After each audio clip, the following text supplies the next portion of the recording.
Good afternoon all, and a happy new year to everybody all over the world. It's a new year, it's a new beginning to whatever we're going to make of it, because of course what it is what we make of our year. My name is Mark. I have Brian and Thumb with me on camera today. What's Thumb wearing today? Cool cat. Oh yeah, no, it's a seriously cool cat. And Alex in final control. Scott and Wim are out already, and I hope we're going to bring you a really fantastic afternoon this afternoon. This is Kunyuma Game Reserve. This is our live drive for the first day of the year, so what we do today kind of sets the tone for the rest.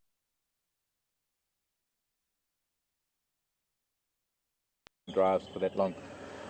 A beautiful view over a really lush green bushveld, because it is summer. We've had some really good rains and it's getting as thick as it ever can be for this time of the year, which is a really wonderful time. A lot of flowers, a lot of greenery. It is getting denser, which means that it is getting harder to find animals, but I think we've still been very lucky. Scott had a wonderful morning this morning. He managed to find Karula, and actually he's gone back to find Karula now. And I thought if there are not too many vehicles, I thought we might actually try something new with that sort of scenario. So we'll see how that plays out, and I'll fill you in as we go along. There is one thing that I have to mention though, and something that I learned today, and I haven't had it confirmed, but I guess I need to speak to some people to find out if it is true.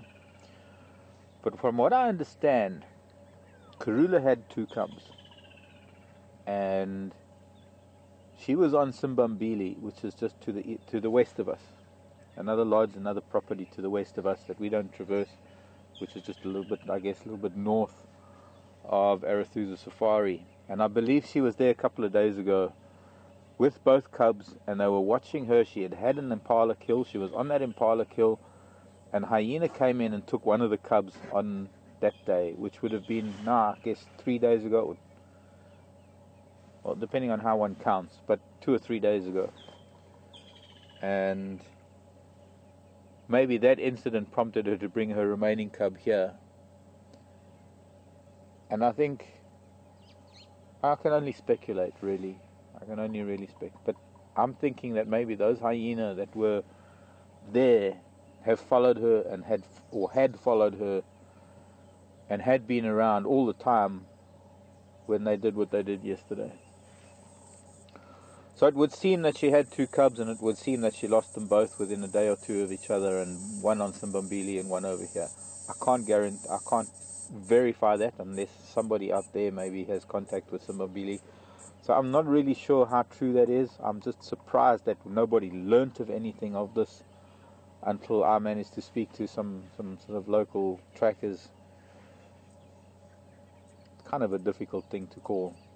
If it is true, it doesn't change the fact that she has unfortunately lost both of her cubs. If she had 2 of them, or if she just had the one, she lost the one.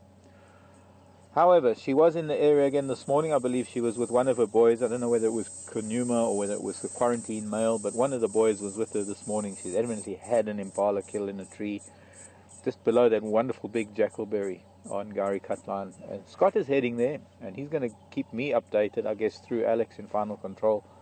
And if we get a chance, I'd like to get there, and I'd like to be able to maybe switch between camera angles. I'd like to do something that's sort of maybe a little bit unique. Since we've got 2 vehicles, we've got 2 cameras. If we can find a spot that we're not impinging on her privacy by just being 2 vehicles there, which is normal. But also to be able to have Karula in one place, but 2 different camera angles. But I think there's another thing that I'd like to try and do, and that is maybe just capture a little bit of footage with Karula and the vehicle on camera, because that's a very, very rare thing for us to be able to do. So that would be a nice thing. Other than that, I had a really nice drive commuting into work this afternoon. Obviously I wasn't here this morning, so I only came in this afternoon. I had a nice commute. It's overcast weather normally lends itself to animal movement that one wouldn't normally see, and I found a bunch of lion that were walking around. The guys found them coming into camp this morning, coming into Kunyuma.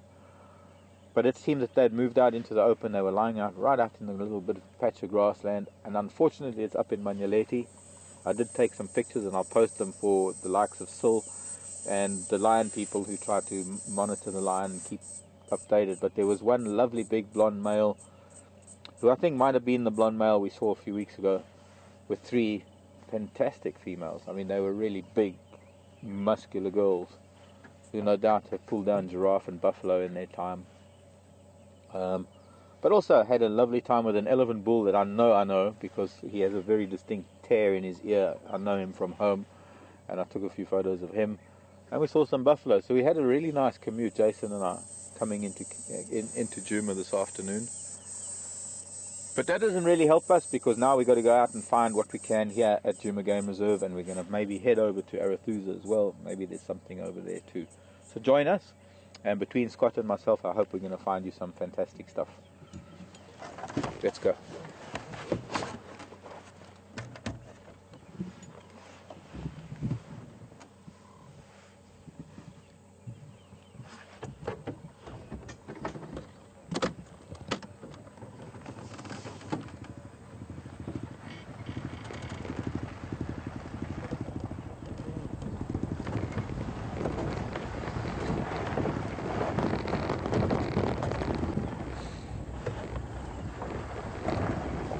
Good news coming in that Scott is back at where Karula was found this morning with, we believe, maybe Kunyuma, and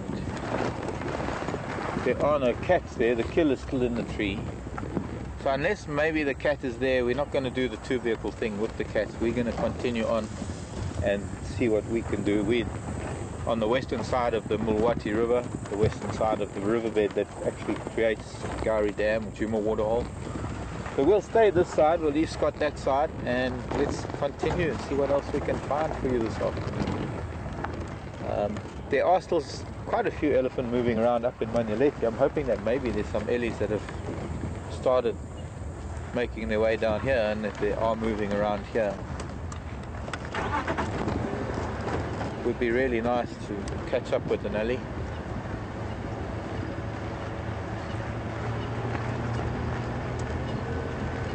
Wishing everybody a wonderful 2015, and hoping that 2015 is going to be a better year for those that didn't have such a good year last year, but just hoping that it's just going to be a good year in general. Time could get a nice way to me personally, starting the year with the game drive, little land. You complain.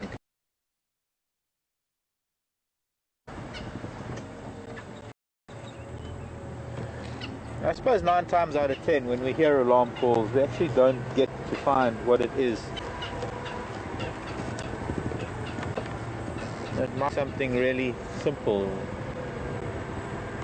another must territory, or something that he's not too happy about. But you can't ignore it all. Every now and then it's necessary to stop and try and investigate why some of the birds are alarming. Usually it's the likes of a snake or an owl. Oh, I hope I'm going to get this. We've got a bunch of fishing spiders on the water of this pond. Because this is interesting. Particularly that very large one. I don't know if you can get it, Brian. One on the edge there. Maybe a little too close. No, there we go. Close. No, there we go. Fishing spider. Very, very fine hairs on the legs of the fishing spider help to retain buoyancy above the surface tension of the water, so they can't break through. There's a smaller one just behind it, using the surface tension of the water, almost like a bat uses sonar. They use water waves to be able to tell whether prey is on the surface or just under the surface. So these spiders will catch fish, they'll catch tadpoles, they'll also maybe catch insects that are trapped on the surface of the water. There might be some arachnophobes out there, and I just wish I could explain to you how the fear of spiders is an induced fear and how it's not a natural fear, because there's absolutely nothing to fear about them. They are perhaps one of the most incredible creatures that nature has been able to produce, because of the variety and the intricate lives that spiders live. And this is a spider that is actually able to dive underwater. It's not the diving bell spider. There is a spider that lives underwater, and it uses its silk to spin a web underwater that it fills with an air sac. And the silk is so fine that it doesn't allow the air to escape. So it creates what we might refer to as a diving bell. Very much the way diving bells were created many years ago before aqualungs and scuba gear. But this spider, in defense, is able to actually dive underwater and hold on to vegetation, retaining a little bubble of air around the very fine hairs on the abdomen that allow it to breathe. But that is the very typical stance of the fishing spider, holding onto the substrate with a couple of legs just spread out on the surface tension of the water, and it'll pick up any vibration, whether it's on the surface or underneath, and they're able to dive right below them to pick up a fish or a tadpole or an aquatic insect. One of my favorite spiders. But then maybe just because we're looking at it, any spider that I look at the moment that I'm looking at it becomes a favorite.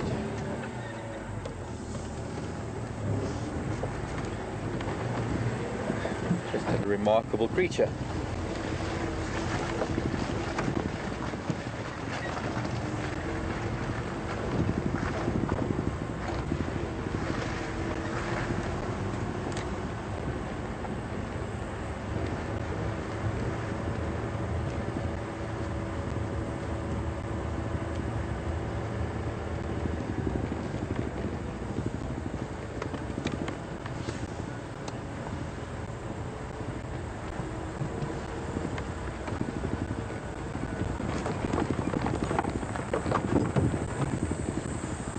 So I'm hoping to hear from some of you this afternoon, whether it's through our email at questions@wildearth.tv or whether it's through a tweet, #Safari Live.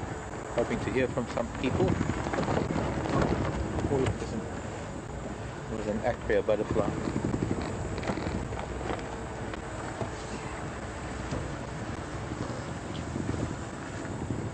Okay, we've got a little bit of an overcast sky, it's a very, very high ceiling, so there's no real chance of rain right now. All it really, it just suppresses the heat of the sun and the humidity. And that kind of bodes well for game viewing, because animals can move around, they're not stressed out by the heat, or they don't have to be energy conscious.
Coming past Chelapan. Chelapan is named after the Shangaan word for a frog, which is chela.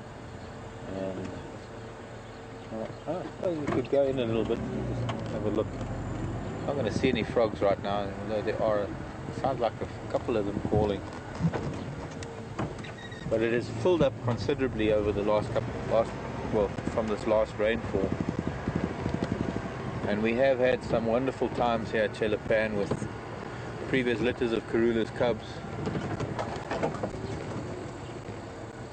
particularly Mishu and Induna used to love lying under this gardenia right over the water, which is now, of course, it's wet underneath, but normally it gets quite dry down there.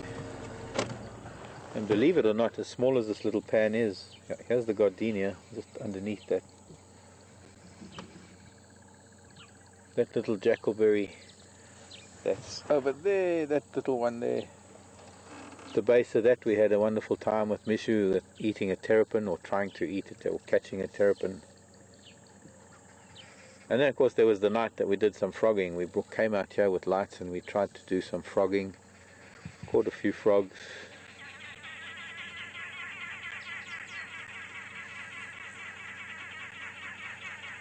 Well, let's put it this way, we managed to find a few frogs. We didn't catch them, we found a few frogs that we were able to put on camera. It wasn't an easy exercise, but I was up to my waist in this water. There's even been a crocodile, I don't know if I mentioned that, there's even been a crocodile, a young crocodile that lived in this little pan, and it's all of maybe about 15 meters wide.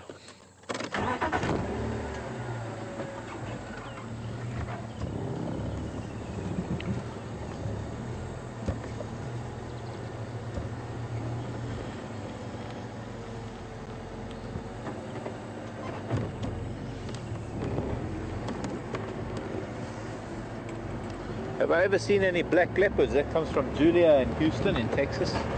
Hi Julia. No, I've never seen a black leopard. Not even in captivity. I'm not one to go and visit captive cats. I can't stand that, I'm afraid. I'm really against the whole concept of captive cats, especially when cubs are used, and used in a bad way. To have people posing with them with Christmas hats on, and it's just really sad when places do that. But no, Julie, I haven't seen a black leopard. There were reports about 25 years ago, I think, when I first started in the Sabi Sands back in the mid-90s, no, sorry, the 80s, 86 or so.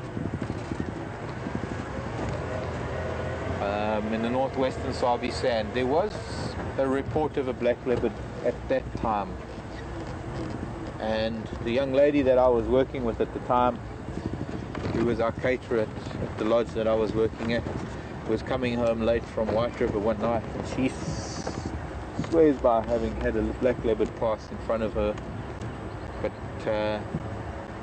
I've personally never seen one. Other than on film, of course.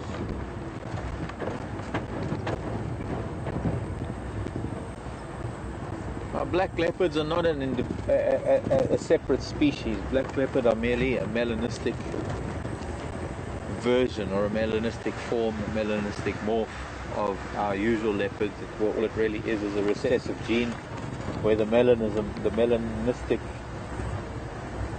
pigment in the animal, the very thing that creates the spots, the dark markings of the leopard, becomes very black. But actually you can, when in the right light, you can actually see the different markings and dots, rosettes. I saw a kudu down here. Let's just quickly go down sort of Spaghetti Junction. There was a few cow here.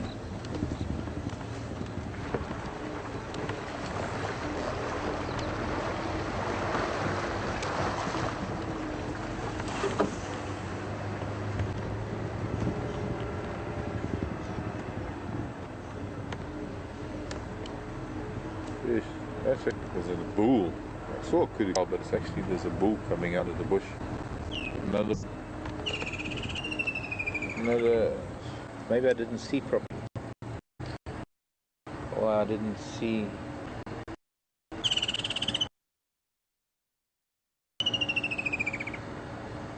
Hello boys.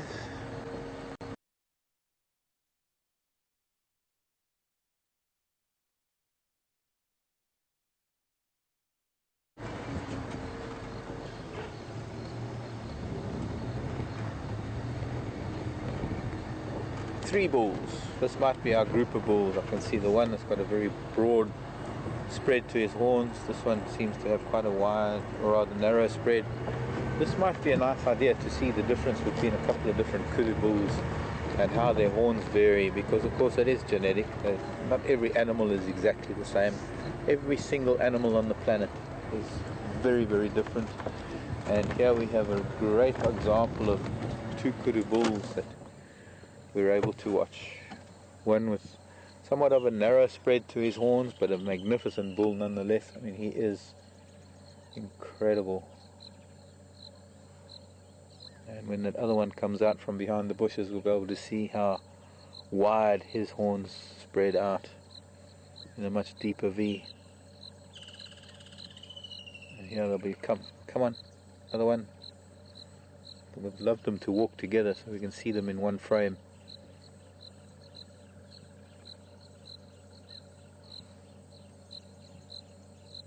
Well, I can still position myself that we can be able to do that.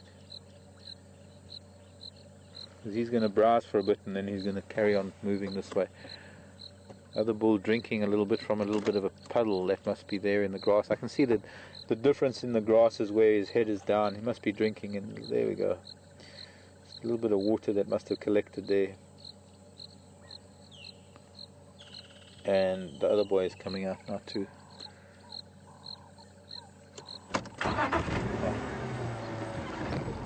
The habit of standing behind bushes. Oops. See if we can get them both in the same frame. Although he's now quite well hidden, the other bull. It might very well be the same group of bulls that we've been seeing all over the place. They do tend to cover a lot of ground, but they also seem to be staying in the same general area, which is actually Kunyuma, strangely enough. They're getting too far away now. It's not going to work. I was hoping to maybe come this way, that we could get them both in the same frame, because it would be really nice if we could do that. But that's not going to work. They're hugging the drainage line. They're going to probably come out eventually later. Come out somewhere like Gowrie Dam, Kunyuma waterhole. If they follow this drainage line, this is the Milwaukee River that they're following. A lot of leadwoods, a lot of lovely big trees. There they go. There they're together now, almost. But quite deep in.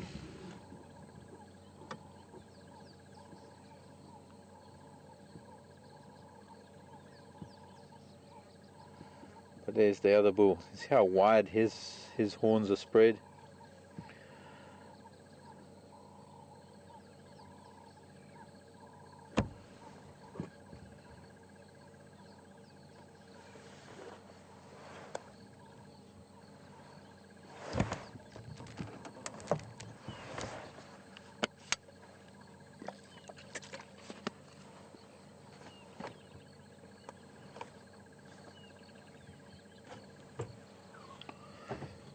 But we're starting to lose sight of them, so let's continue. Let's see what else we can find for you this afternoon.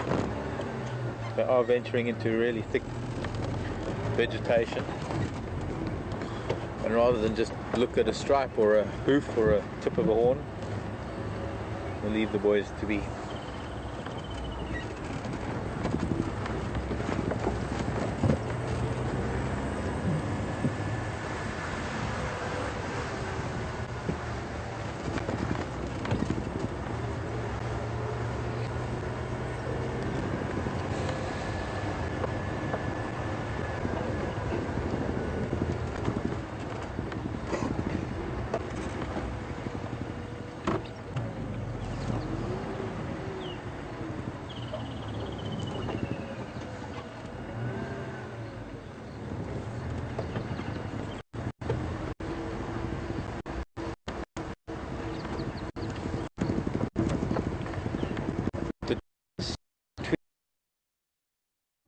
In other words, the albino, or the what creates an albino, or what an albino is.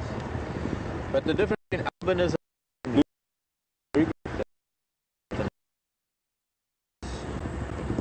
albinism, and there's leucism, and there's melanism. Now, melanism, as I've mentioned earlier, is merely a predominance of the melanistic pigment in an animal's body that tends to take over the animal's body. You find a number of species that are susceptible to melanism because they either carry the recessive gene for it, or I smell elephant dung. Very strong scent there of Ellie. We'll have to nose around. Like the black leopard or the black panther, and we also there are a number of bird species that are melanistic. In fact, there are a number of hawk species that are susceptible is not the right word, but that maybe carry the gene stronger than other species. And for us here in Africa, one of the species of raptors that one tends to find as a melanistic individual more than any other is the gabar goshawk. More than any others, there are obviously other species that do occur in melanistic form, but the individual appears all black. Now, the opposite to that is leucism, and leucism is not a complete lack of pigment as albinism is. Leucism is the animal has all the right coloration for whatever when there are particular colors with like for a bird, for the gabar goshawk, the red legs, the red beak, the eye color, everything is there. It's the same as the leucistic lion, the white lions. They've still got the dark markings behind the ears, they've still got normal colored eyes, they've still got normal pigmentation in the nose and in the pads of the skin of the feet. But the coat color appears to be white, and you can find leucistic animals in as well in a number of different species. Albinism, on the other hand, is a completely different thing entirely, because albinism doesn't really have its opposite, or not to my knowledge at any rate, because albinism is a complete lack of pigment right throughout the entire body. So there are very, very distinct characteristics of albinism in nature, and that is the very red eyes, the complete lack of pigment where there should be, which is nose and pads of the feet, or the ears, things like that, where they just appear to be red or pink. So what it is just really a complete absence of pigment whatsoever, and that is albinism. And I think as humans we all know that we as humans are probably one of the most susceptible animals to albinism, because generally speaking in nature albinism doesn't last very long. Albinism, having no pigment whatsoever or complete lack of pigment, renders an individual, and no matter what species it is, it renders an individual to sunstroke and sunburn and well, highly sensitive to light. Whereas leucism does not. Leucism is not as sensitive to light as albinism.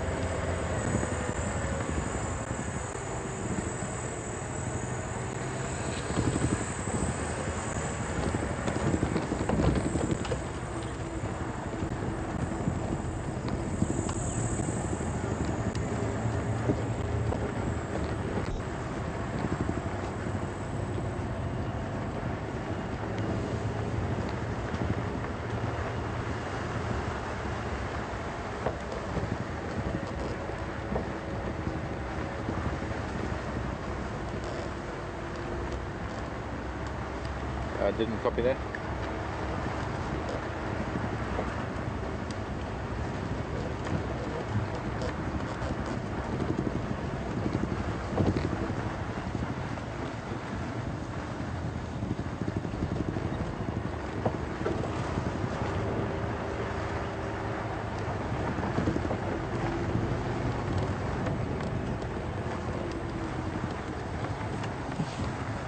But while we're wandering around here at Treehouse Dam, and I'm actually going to make my way over to Arathusa again, since I've got this vehicle today, and we're going to swap. Scotty will take this vehicle another day and I'll take Jigger. But for now, any rate. I'm going to hand you over to Scott and see what Scotty's got for you over the other side of the Milwaukee River to the east of us, and I'm going to continue to follow up on whatever I can and find something for you. So I'll see you all later, folks. Goodbye and enjoy.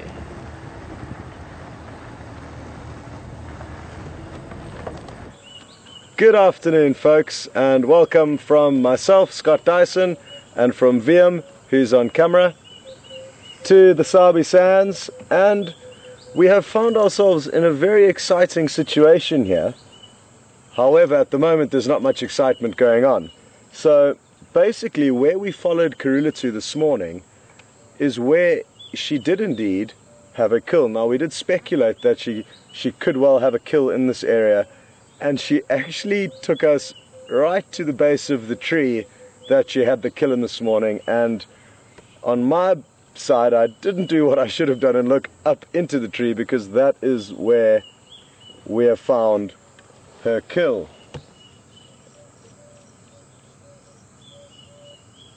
Well, as you can see, as VM zooms in, there's an adult female impala draped over some of the branches of this tambuti tree, and we assume that she made the kill last night. So a huge success for her. Every meal is a huge success, and after her traumatic day yesterday, losing one of her cubs, it is fortunate that she did manage to make a kill. It is also fortunate to put things in perspective, folks, because she lost a life. Well, she lost one of her cubs, which was obviously traumatic for her, and within 24 hours she had made a kill of her own, taking another animal's life, and in all likelihood leaving the baby lamb of this impala stranded without a mother. So if I were to choose a fate, I would rather have lost a cub than lost a mother. So that is something to bear in mind, folks. And nature is harsh, but it's harsh for all the animals out here. So you can't take just her side. Obviously it is very sad what happened, but it is good just to put things in perspective that death does happen a lot out here and it is natural. So an interesting kind of full circle of events has gone on here. Now, the interesting story about this, or the kind of behind the scenes story as to how we have established that there was a kill here, is that Alex, who's in control this afternoon, headed out midday just to get out on a drive and learn some of the roads. He is going to be increasing his time on the vehicle, doing some presenting over the next few weeks, so that is something to look forward to. And he was out here familiarizing himself with the roads, but when he headed out, I gave him directions to where we left Karula this morning, and he came back and was sitting with her, and she was fast asleep and not doing anything. And he heard bones crunching in the distance, and shortly after he heard the bones crunching, she got up and led him back to this tambuti tree that she did come to and sniff this morning while we were still alive, sniffed the base of it, and he was up the tree with the impala kill, and there was a little bit of snarling and hissing between the two of them, and he eventually ran down the tree and ran away, and then she went up and did a little bit of feeding.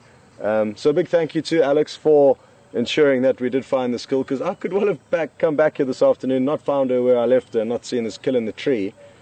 And the bush that she's lying in right now is exceptionally thick. Vem will just pan across for you.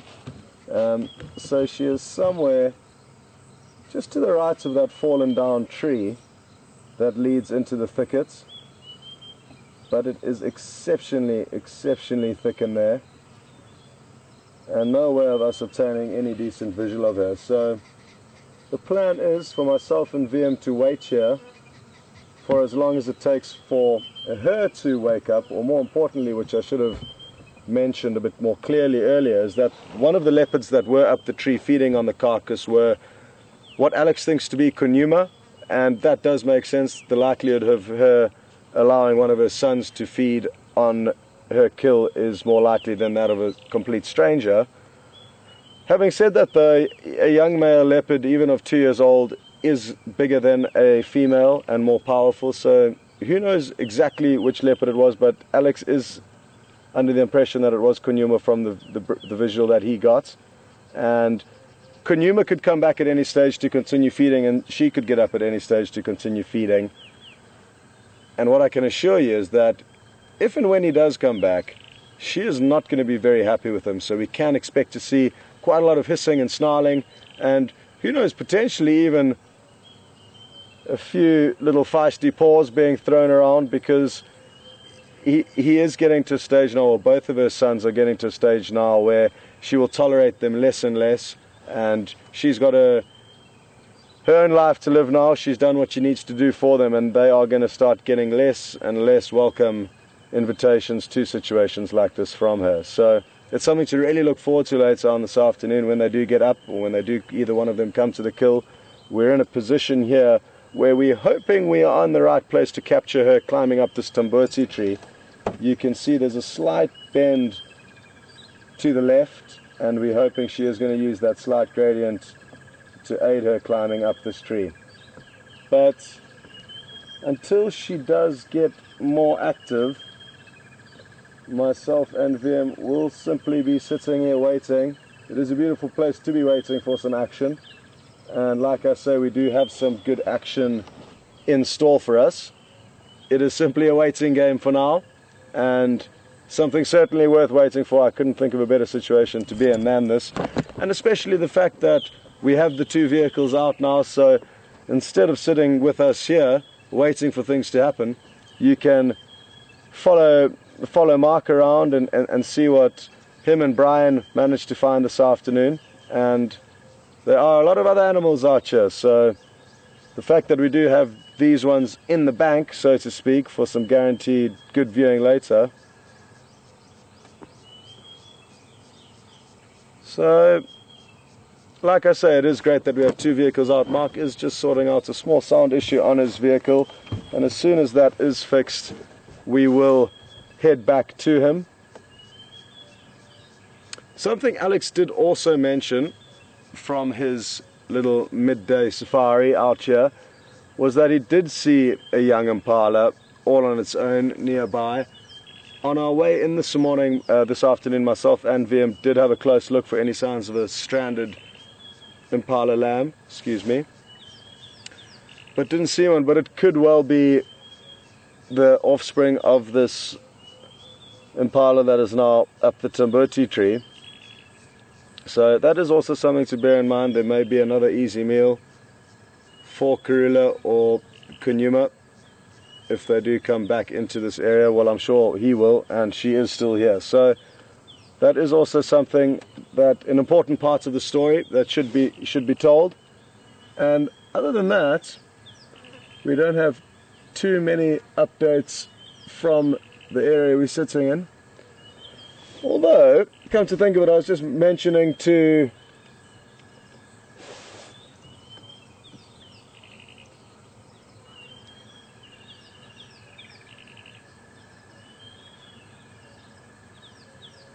Okay, copy, thanks Alex. Sorry folks, Alex was just giving me a little bit more information, and he said we are in the right position here to capture the leopards going up the tree, whichever one of them comes here first, because it is the same route that he saw Kunyuma come down and also Karula go up. So we are in the right position, which is good, and he has double checked on some images that he took while he was here relative to some other images of Kunyuma, and he says it definitely is Kunyuma, so that is nice to know. What I was saying though, before Alex did give me a little bit more information there, is that there's a tree just in front of the vehicle here, and now looking at its bark, which VM is going to zoom into for you now, some of you that do follow trees more closely may be thinking it is a marula tree. And yes, indeed, it does have bark quite similar to marula, puzzle piece bark structure, with a lot of different mottled colors amongst them. Now sadly there isn't another marula nearby to show you what the proper bark of a marula would look like, but this in fact is called a false marula. And this is for obvious reasons. It looks like a marula, but it's not. For me, the main features that do make it look like a marula is the bark rather. The leaves and branches up in the canopy are less like that of a marula, but the bark is very similar. So this is a false marula tree and a beautiful specimen at that. And VM is doing an exceptional job at making it look just as good as it is here in real life. So thanks VM for that great shot. And just something I thought we could point out while we were here.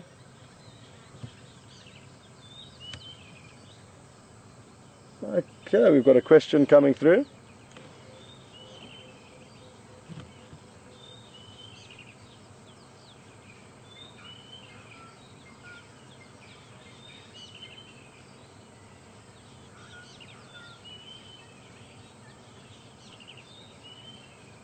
Okay, so question from Kathy in Tennessee. Good afternoon, Kathy. Before I continue with this question, I'm just going to ask VM to try and pan across. I've just seen some starlings going into a nest. You see the dead tree, not the first one that you're aiming at, the second one behind. And that main fork in the second one behind there. You can see, folks, the dead tree that's in the center of your shot has got a small hole at the base of that main fork, and you can actually see the starling in the far left of the screen now, about midway up, sitting in another bush, and I've just seen it fly up to that hole and obviously drop off some food for the chicks or the female that may be in there. So that's cool. It's our first starling nest that we found, and I am on a little bit of a nest quest at the moment. And I just saw that as we were receiving that question from Kathy in Tennessee, which I will get to shortly.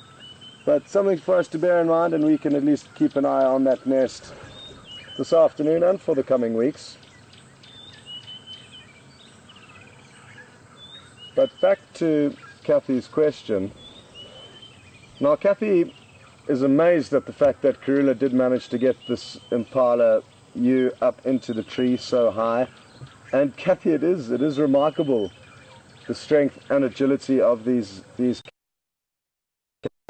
Look at the route that she would have had to drag this carcass that would have in all likelihood been heavier than her. It really is and in terms of relative weights of the versus the female leopard, Karula, I'm guessing, weighs around 50 kilograms. She could be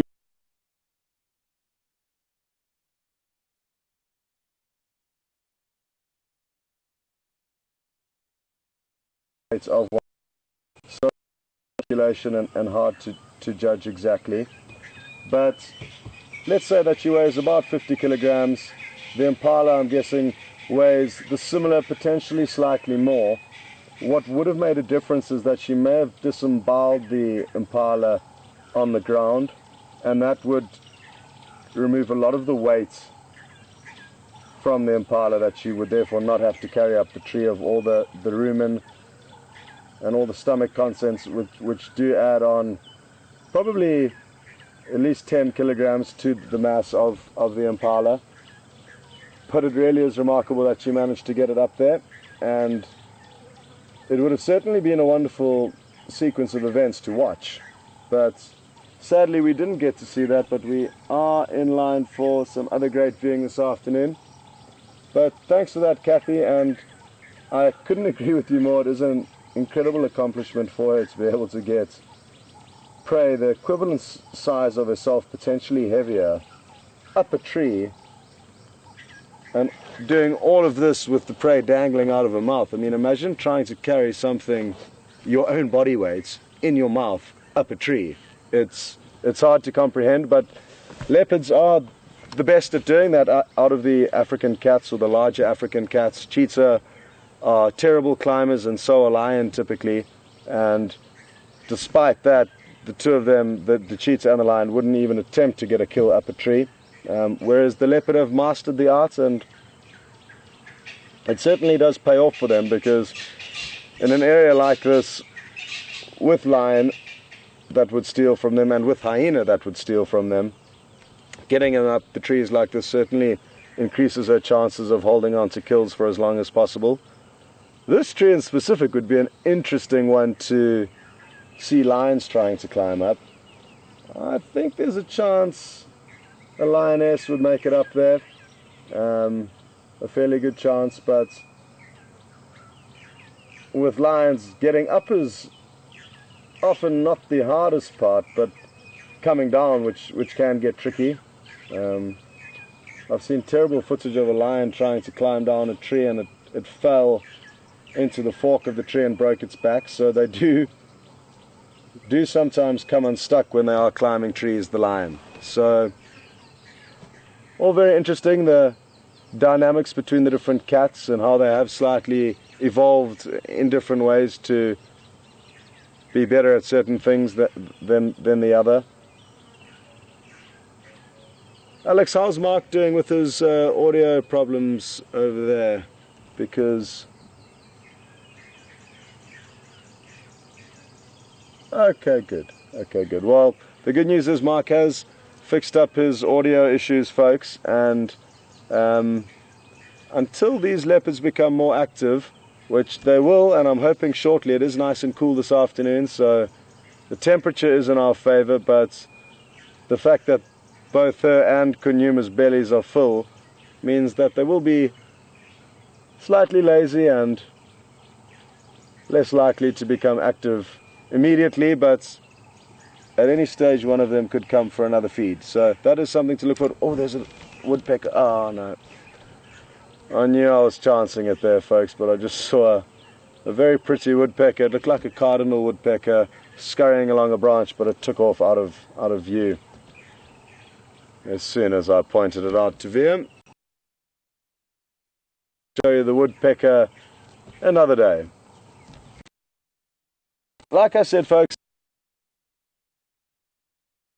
a little bit later, I think it'll be most productive and enjoyable for you to cut over back to Mark and enjoy the adventure that he can take you on this afternoon, while myself and VM are waiting here for the leopards to get active. So from myself and VM and the Impala and the leopard, we will see you shortly.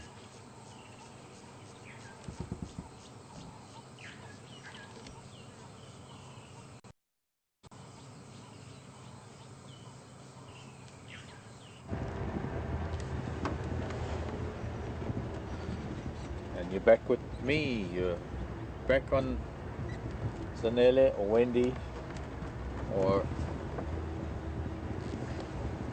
the other jigger.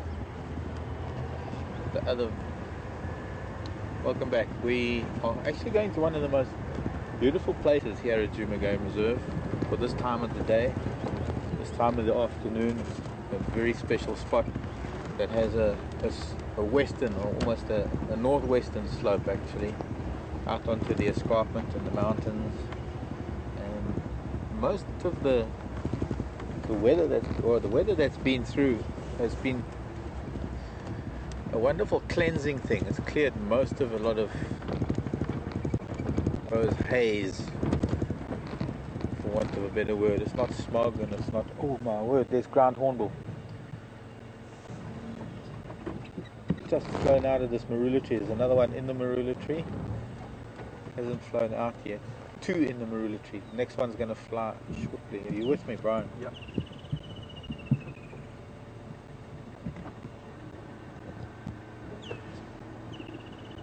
And there's another one, three, they've four. There we are, the four that live here. Alex is telling me that there are four that live here in Impala Plains. Well, I must actually let friends of mine know, because they're doing a hornbill study. But they chased a martial eagle. There was a martial eagle sitting in a tree, and that flew off and it was actually about the same wingspan as they have, maybe a bit bigger, but I wonder if we're going to get to see them. These are one of the, this is the ground hornbill, or this is the southern ground hornbill. This is going to be South Africa, or Africa's dodo. I mean, Africa, I suppose, has already had a dodo. Count the islands where the dodo was found. But on the mainland of Africa, the bird species that is going to probably define our existence here as humans, because of their habitat being destroyed so much. They require big trees. They need big trees for nesting.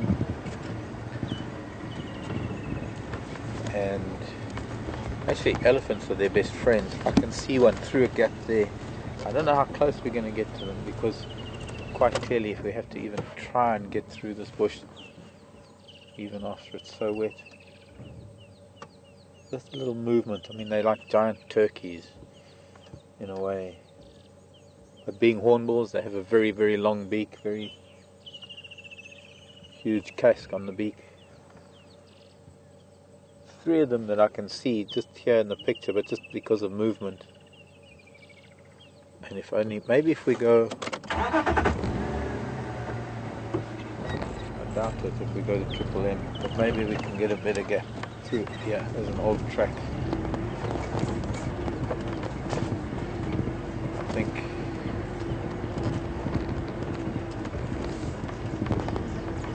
it'd be nice to just get a small glimpse of them. I don't know if any of you have ever seen them. This is the southern ground hornbill.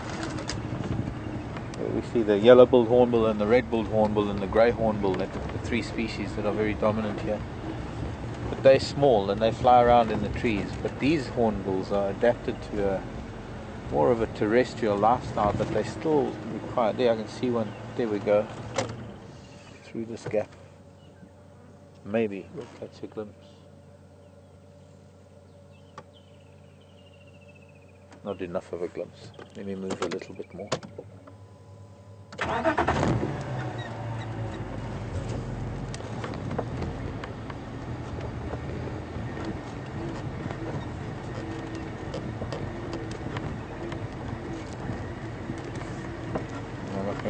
I can see them through there, but to get that on camera,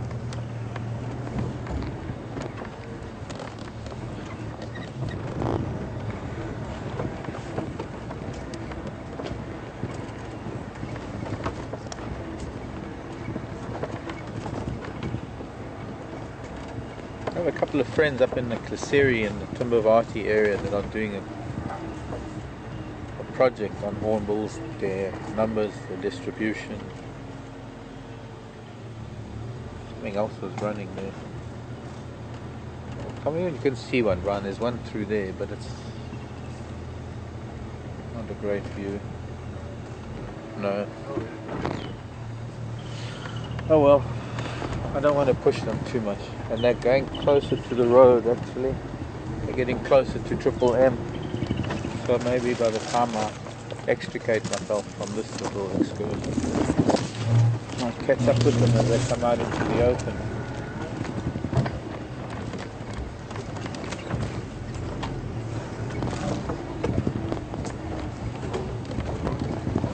They live in family groups. There's always an adult pair that are the mating pair, and they will have the offspring from maybe their previous litter or litters even. So normally in groups of at least 3 to 5 or 3 to 7, depending on how many offspring they have, because when the new offspring are born, they've got a previous year's offspring helping to look after the new ones, and so they live in an extended family, very much like the white-crowned shrike, the helmeted shrikes. What else can I think of? Warthogs. Warthogs also live like that. But they'll only raise one chick at a time, mostly. Even though more might be born. And there have been projects to try and improve their numbers that have been the same kind of projects that they've been on whooping cranes and vultures, condors, a variety of birds whose existence has been threatened by loss of habitat and persecution. And so there have been chicks that have been raised, hand raised, but puppet raised more than hand raised, because the youngsters never ever get to have to deal with the human being. They only ever get to do with these puppets that have the appearance of the adult of their species. And it's only later on that you can then, I don't know, it's an intricate process. Raising birds.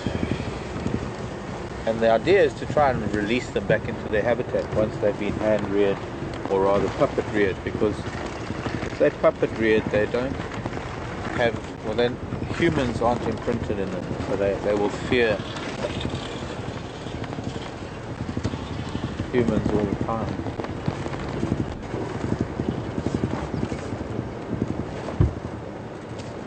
Sorry, rams. Okay, I'm trying a little alternative. Coming up to the northern area, the north of both the Arathusa Safari and north of Juma, and bisected by this main road. Hoping that maybe we can venture in here and maybe there's something else to see.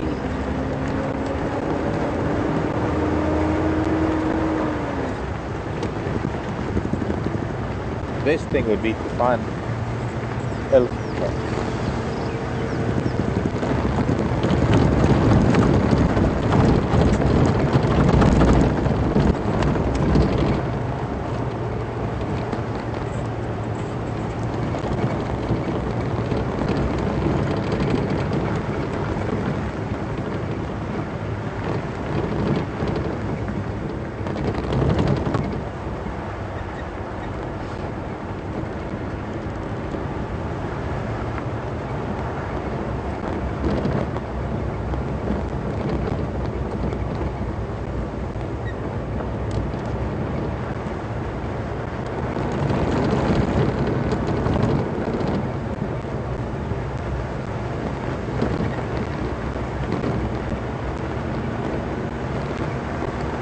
Alex coming.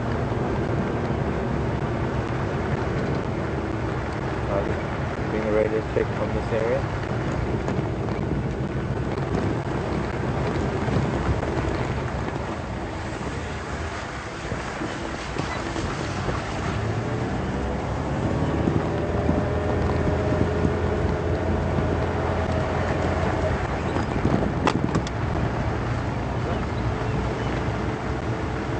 Had to boost the sound there because this wiring is having a huge effect on the sound, so actually all my talking has actually been for nothing. Can I see that plug, please? Oh, we're not live. No.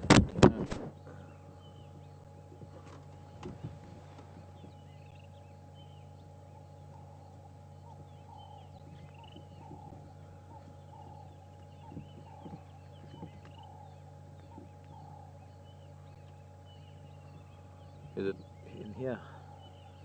Yeah, I'll just put it out.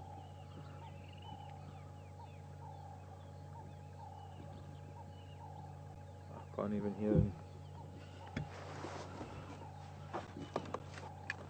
There we go again. Yeah.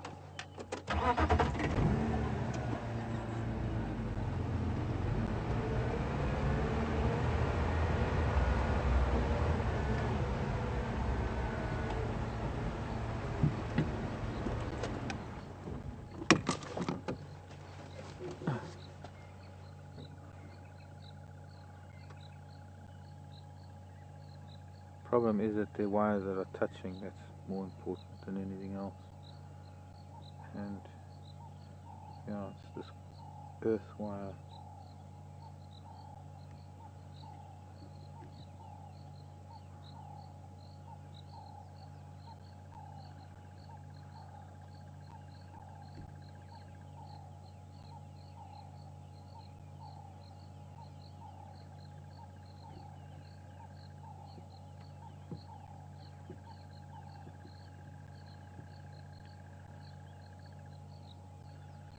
All of this is really an Audie Murphy job. I don't know who did this.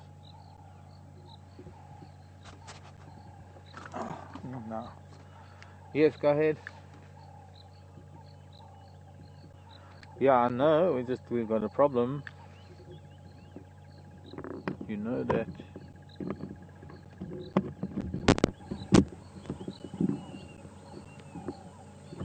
Let's just gonna have to stay like that for now.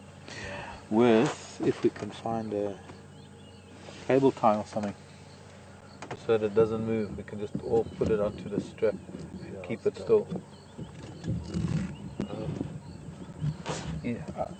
There we go. Sorry folks, we're just trying to fix a sound issue that's here. Oh, you've got it. Good. It might vibrate a little bit. We want to keep them separate. That's easy to handle like that. But how's it sounding? Fine. Okay. I guess it's one thing that we have mechanical issues and we have all sorts of issues with the vehicles because they are working under conditions that are a little bit extreme. But I suppose it's more so for the camera and the equipment, especially with the road that we're on now. There's a road that's going to be turning off into Arathusa that I want to take. That's why I'm here. But yes, this vibration of these tires that kind of whip themselves loose. And apologies for that, but that's what live broadcast is fixing things on the fly. So hopefully the sound's getting through to you a lot better now. And then we'll deal with the more permanent repair later. Yeah, here we go. Here's the road that we can take. We'll just take this one because we can. Into a new area and a new place, new trees.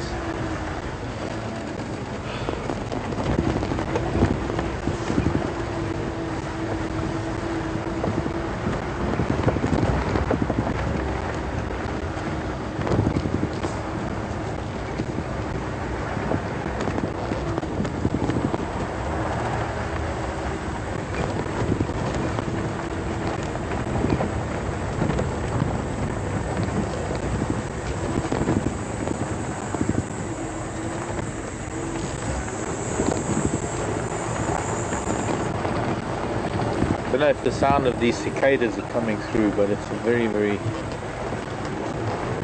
typical summer sound. I think in most parts of the world you'll find the cicadas singing like this in summer. I was so amazed that even walking through Manhattan, I heard cicadas singing, and in Brooklyn.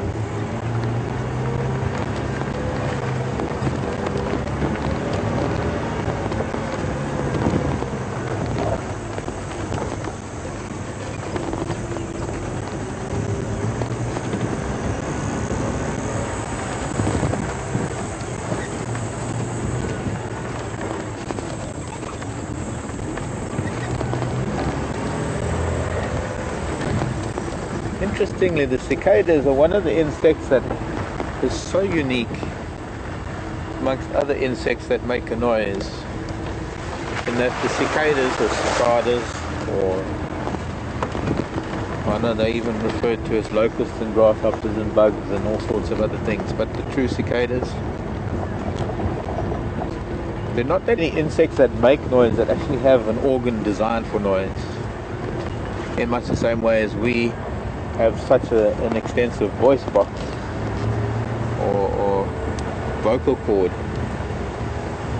that allows us such a variety or varied speech compared to other mammals. But for the insects, there are a lot of insects that make noise, and they're either rubbing their wings or their legs or their abdomen or a combination of the above.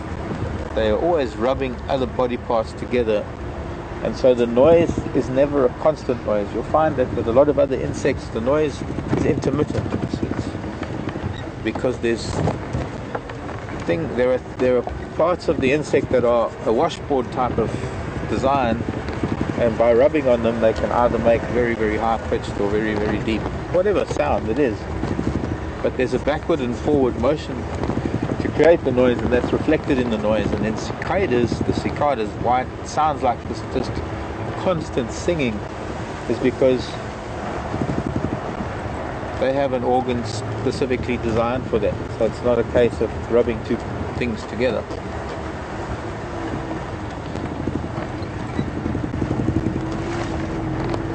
And of course only the males have that.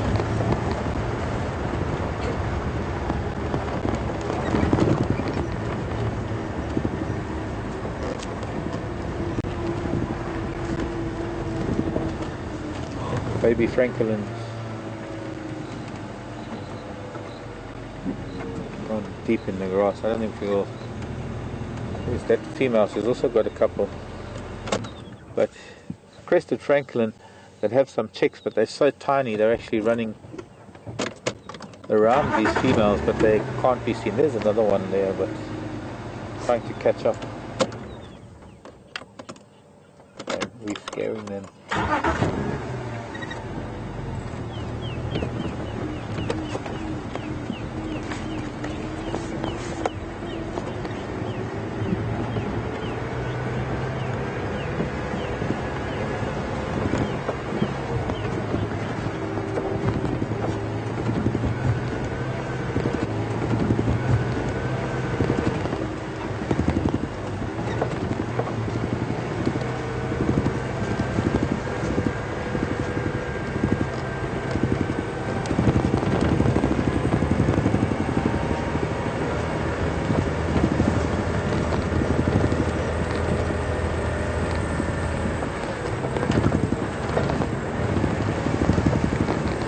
Interesting. We're in a place that I've never seen before, and I'm sure some of you have never seen this part before. We spend a lot of time on Kunyuma, and finally we're actually getting some time here on Arathusa Safari Lodge. Looks like some tracks in the road.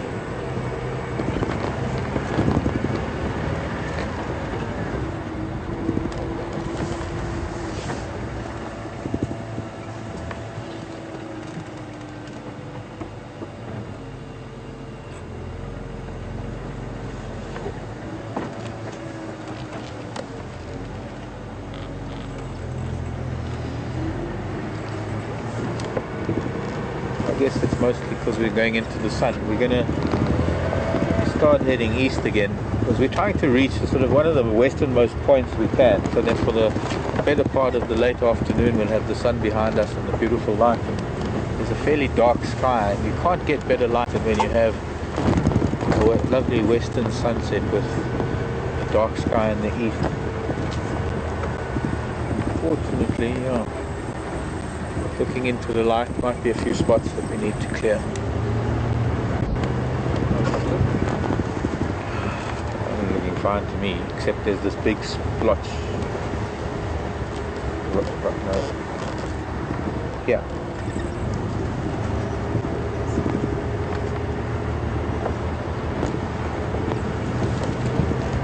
I need to see more of the road than more of me.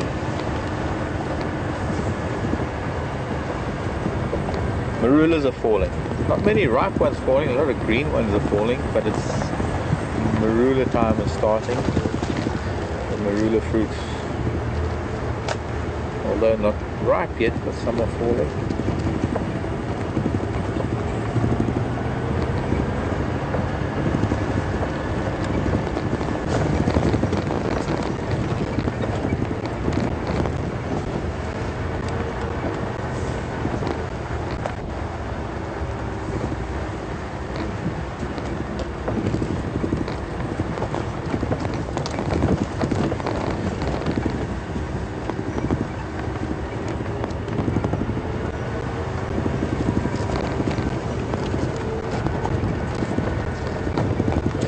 No sign of elephant. I'm wondering why they're not visiting this part of the world. I mean, there's still a lot of elephant up in Manyaleti, still very busy. Maybe it's just less traffic up there, who knows. But that wouldn't explain why there often are elephants here.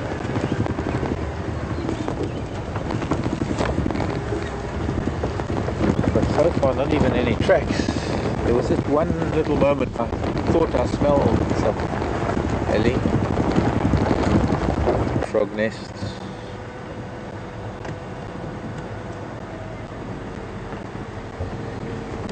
This is called Shigodi Pan. Now that puts that into perspective. Shigodi Pan.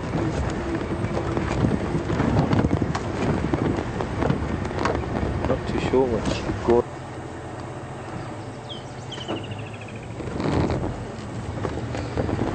Okay. Talking about a leopard and a cub on the EP boundary. It's a little bit far away for us, where we can't get to. That could even be Shadow, Tingana.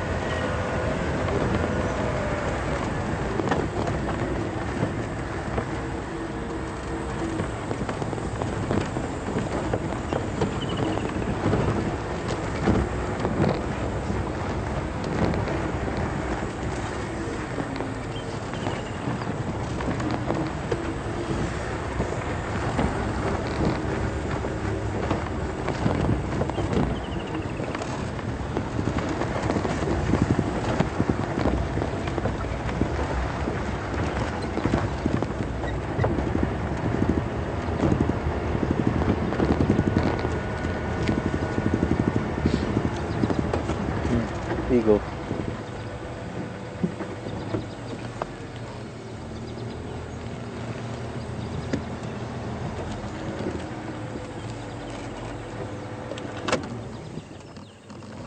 Oh, off she goes. Full crop too.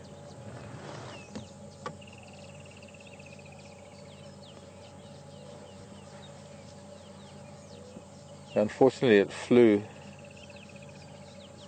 We might catch up. It's kind of flying up towards the airstrip where we're heading, so it could be a Wahlberg's, dark-phased Wahlberg's eagle.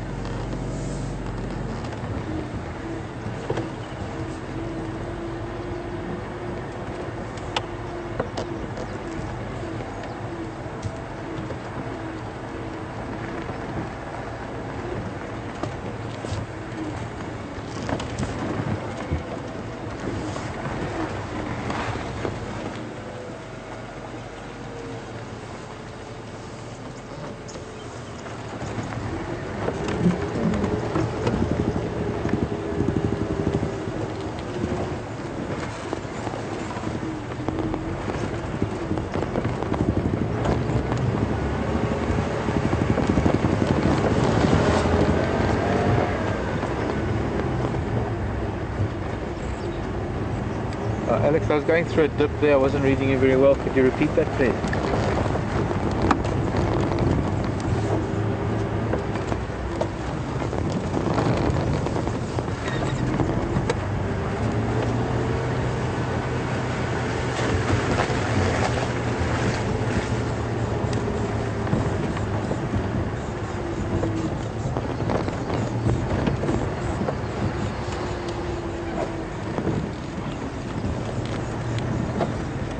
Maybe we can get that little bunting, because it's insisting on stopping us. Keeps flying ahead of us and then stopping on the road. Also some testiculars shouting quite noisily off to our right. Question coming in from Virginia Beach, from Bob. If the illy groups move around quite a lot between Sabi Sand and Kruger. Very much so, Bob, they do.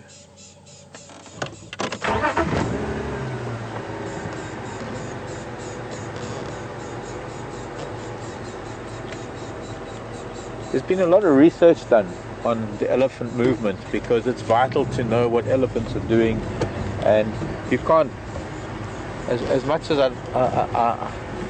I'm loath to say it, you can't manage a population, because unfortunately humans, it's necessary to manage a population, but one can't manage a population of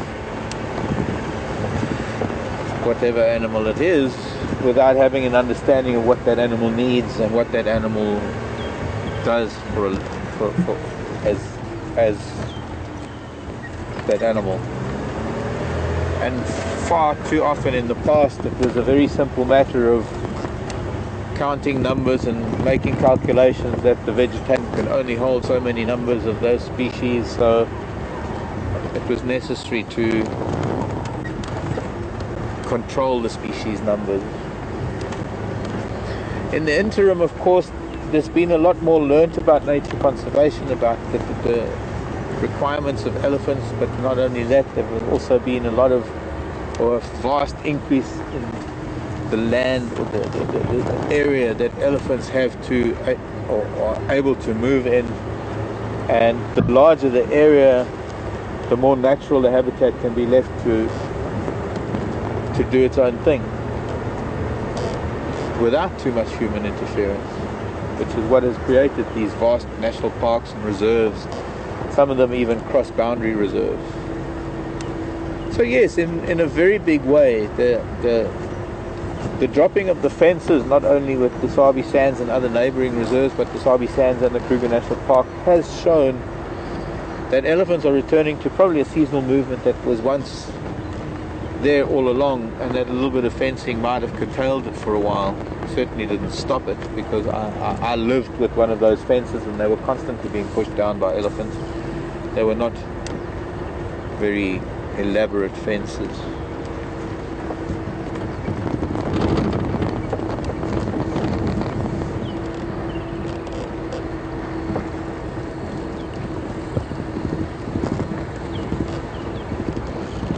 If you're interested in elephant conservation and elephant movement within the Kruger National Park, and even up in Kenya too, by the way, and have a look at a website called SaveTheElephants.org. Look at this beautiful, sorry, this is just really pretty, this most magnificent dead leadwood. Although I'm just going to go forward a bit, Brian, because it's actually got to stand on its own, and the knobthorn on its own, and there's a dead knobthorn in the background. The three of them have to make up that picture like that. But this is a magnificent old leadwood that probably lived for thousands, maybe 1,000 years or more. It's exceptionally big at the base.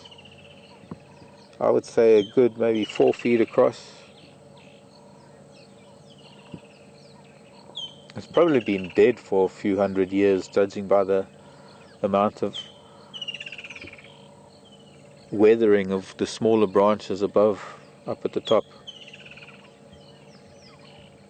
I mean, I've known leadwoods that have been dead for half a century, at least, because I've known, and they haven't changed shape one iota.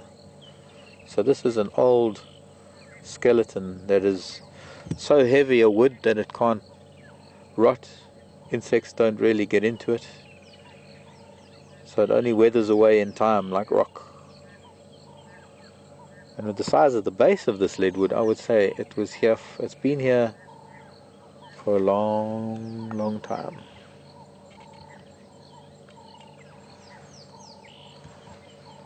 Pity there isn't an elephant standing here in the middle of these trees.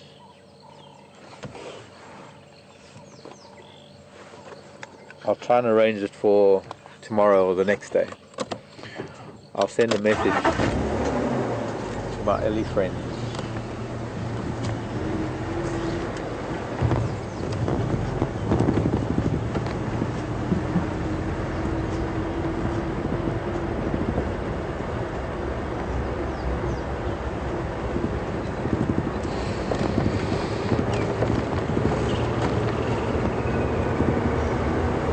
SaveTheElephants.org, they have, of the elephants that move around this area, there are a number of collared elephants that are carrying tracking devices that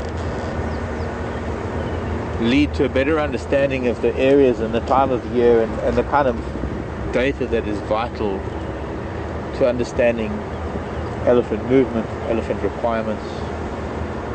And that, coupled with other studies of vegetation requirements, things like that. Even though we're in millions of acres of a national park, ultimately there is humanity on the outskirts of that, and there is always going to be a conflict between humans and wildlife, and especially if that wildlife is something as big as an elephant, and there is the entity of the human nature of harvesting food, of keeping food, of growing food, and the misinterpretation of elephants thinking that it's not for them, and not understanding why the humans want all of it to themselves. So crops and elephants and humans are a bad kind of combination.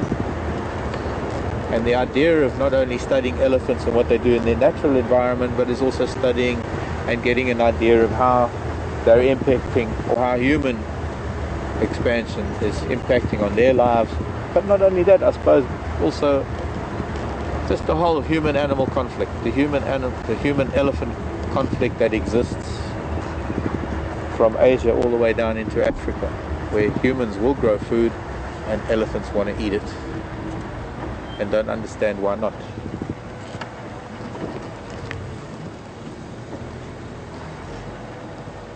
I'm trying to think what this tree could be, because I'm not really sure.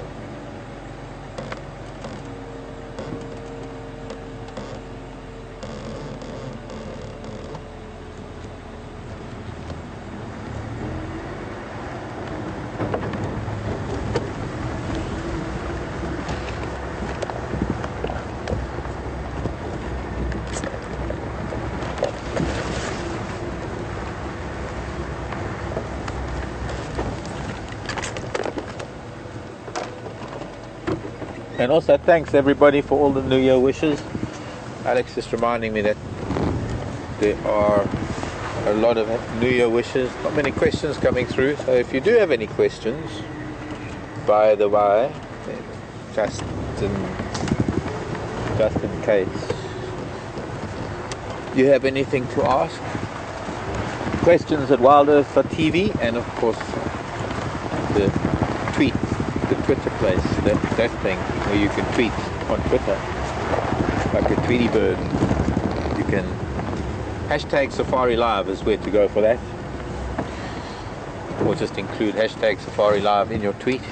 There's a kudu cow, look at that. Just thought I wanted an animal with this lovely light. Well, the sun's not out right now, but we'll just stop here because we don't want to disturb her too much. Well, she's getting irritated by an oxpecker. But listening to our approach, I'm quite attentive.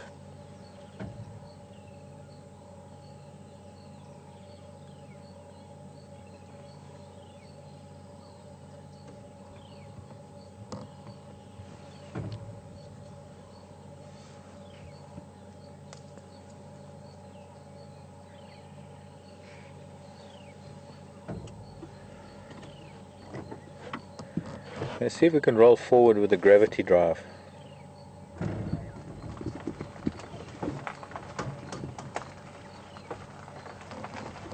Because it does shake the picture a little bit, it's a bit bumpy.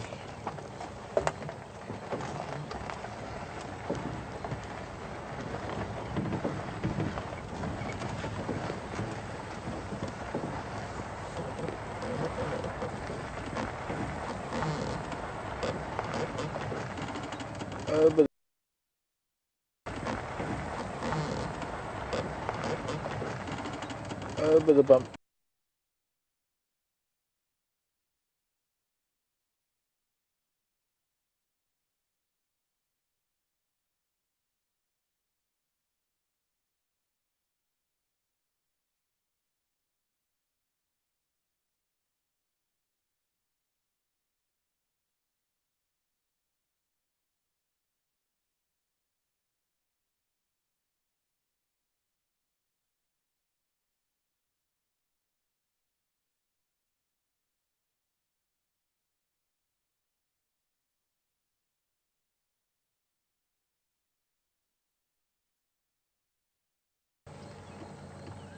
Sneak forward if we can to get an obstructed view. And I pushed it just too far. She had a lovely white tail that she curls over her back. She doesn't want to draw attention to the other kudu in the area because we're not really a predator. She just wants to alert them. She's running and she's turned around and looking back at us. But by showing that tail and running back towards what might be the rest of the group, she's got their attention, because that little flash of white, they would have seen that no matter where they were or what they were doing. And now just flicking the tail, a little bit of indecision to calm them down again, because now I think she knows what we are and no danger. So the flicking of the tail, more a gesture to relax the rest of the herd. She still doesn't trust us because she's standing guard.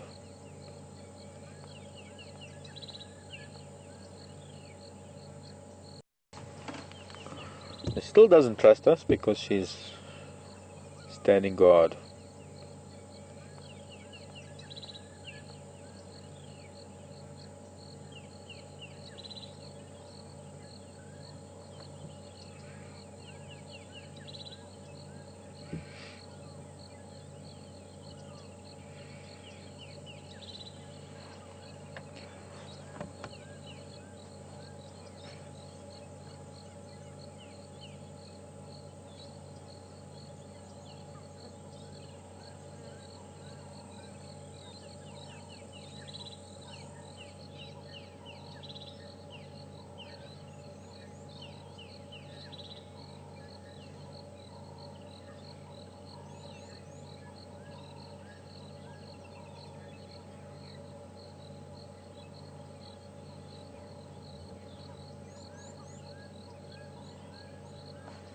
Stalemate. I guess we'll leave her to it then.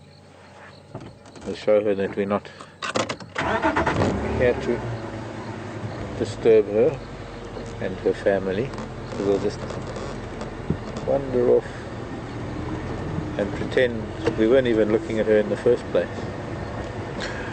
Unfortunately, with animals and animal behavior and the way things work in nature, when you're looking at something, especially being a human, being perceived as a predator because of everything about us. When we look at things, invariably not only they get self-conscious, but what it is that they see themselves being targeted.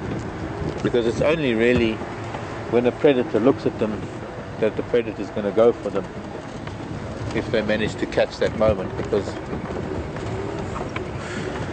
sometimes the first thing they know, the predator's already running. But that eye contact is so typical of almost every creature I've ever come across. Maybe some ants can be excluded from that, but wasps, flies, even mosquitoes, there are so many things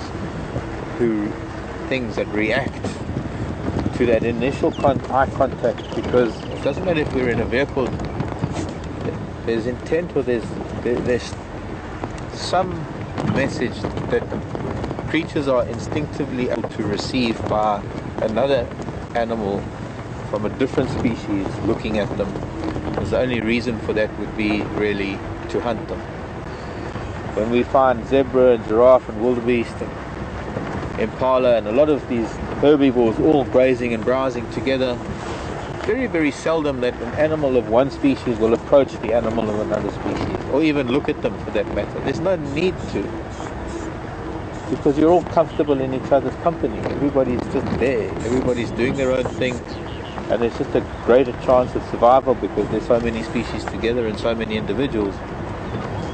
And then here we come along as humans, so we just by looking at that kudu today made her react differently to if we hadn't even looked at her.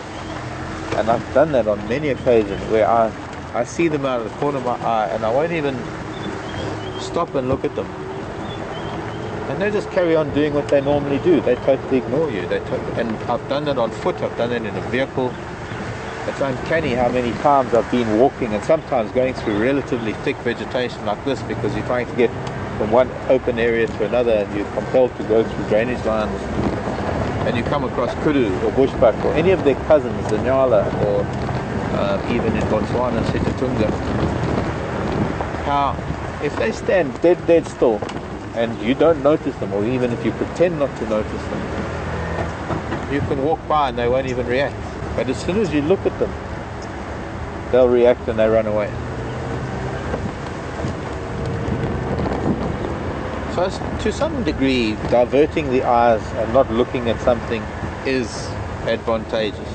I know we've talked about it with predators, talked about it with how important it is maybe with the great apes, like when you visit gorilla or chimps habitat and you're meeting them, not to make eye contact with them because they have slightly different rules to maybe the cats.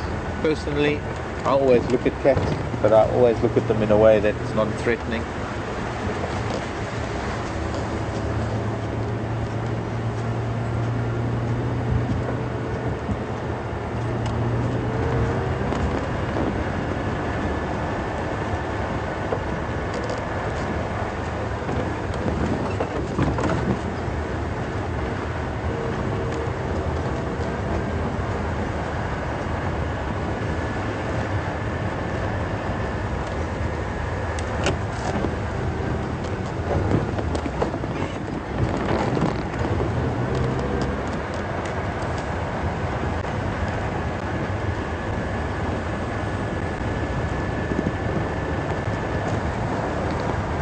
Hyena dung here, must be a den somewhere. Yeah, that recent one. Pardon? Oh, he's got a leopard stalking. Okay, go. I only...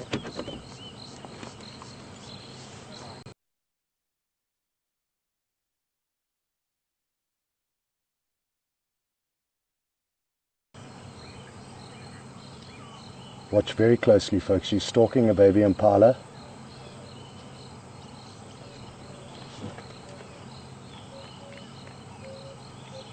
And there's nothing I can really say now, folks, but this impala's got very little chance.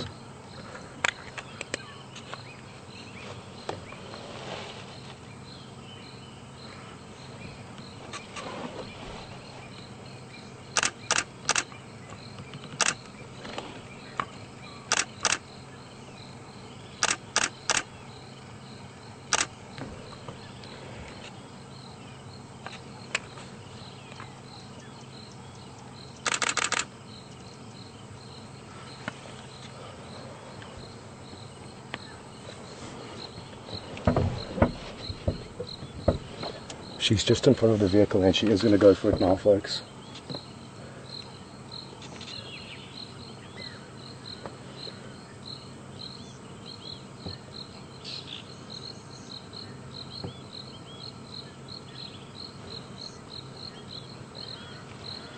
So now you've got a very good idea of how close she is to the impala, folks.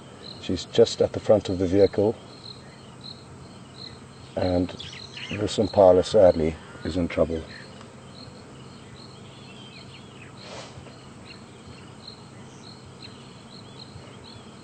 Wow, this is incredible, folks, to see this. She's very fortunate, and I'm just going to keep quiet now because there's nothing more I can say.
She's just waiting, in all likelihood, for it to move before she pounces, but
well, folks, I know what we're watching is difficult and traumatic, and it isn't.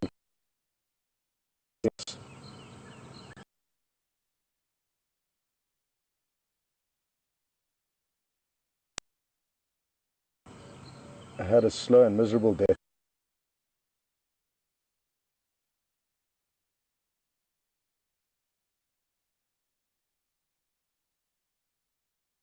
Dead up a tree nearby, and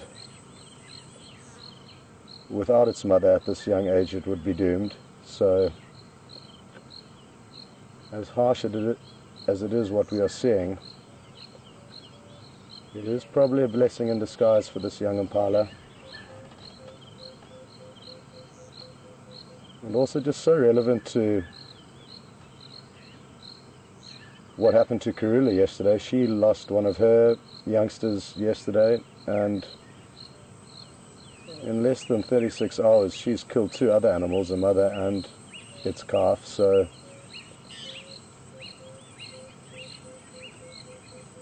it is a life that they are involved in killing. So when it happens to them, yes, it's not ideal, but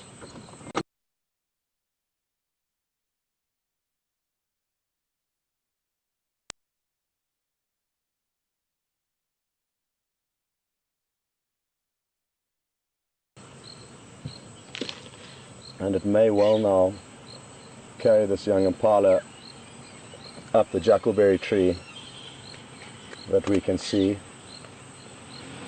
just behind it. So Via might just pan up a little bit and show you the tree where she could well be heading, and I'm not going to move from here. I'm guessing she could well climb up from the side of the tree, and Vim will do his best to show you her going up and hoisting this kill there.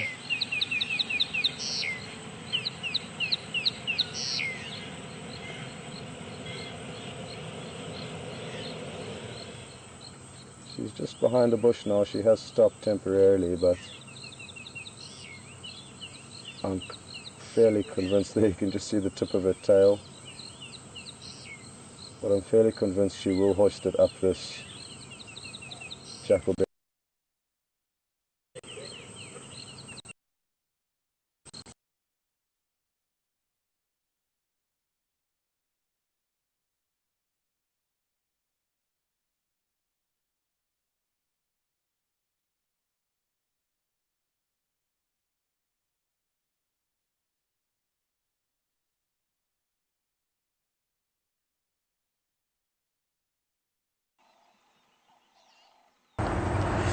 Hello everybody.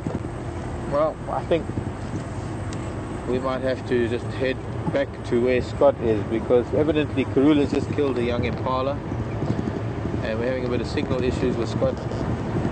So I'm just going to breeze. We're going to head up past Arethusa airstrip, make our way back towards where Scott is, and hopefully between the two of us we can try and bring you some more of Karula this first day of the year of 2015.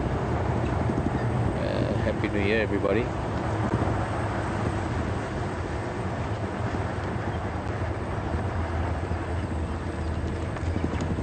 Brian and I have been covering a fair portion of Arethusa. not really much that has been happening here, or that we've found. Found some kudu, and should actually go the other way because we don't want to lose daylight. So we come up here to Buffalo Pan. Franklin making a noise over there.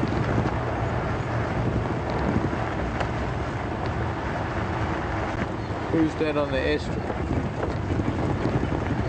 Waterbuck? Maybe? I don't know, something. Kudu something. Yeah, some kudu. Kudu, wildebeest, zebra.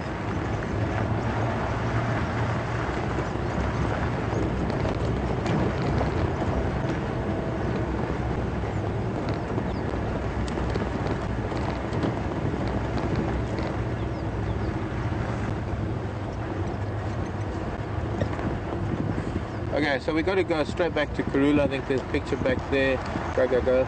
And go, go, go. Yes, we need to have that as quick as possible. Welcome back, folks. Apologies for the break in transmission.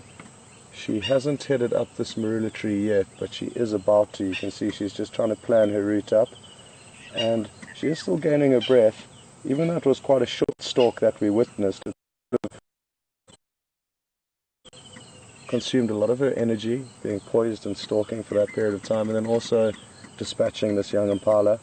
So you can see she is getting her breath back. That on top of the fact that she does have a full belly. I'm going to try and reposition very slightly to get a visual of her going up the tree, a better visual. So I hope this doesn't cut the transmission again. Doesn't try and go up the tree while we do this.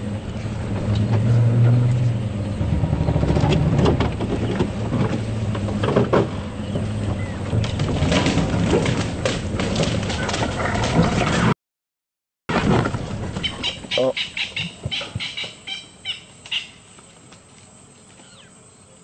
Well, we got it just in time there, folks.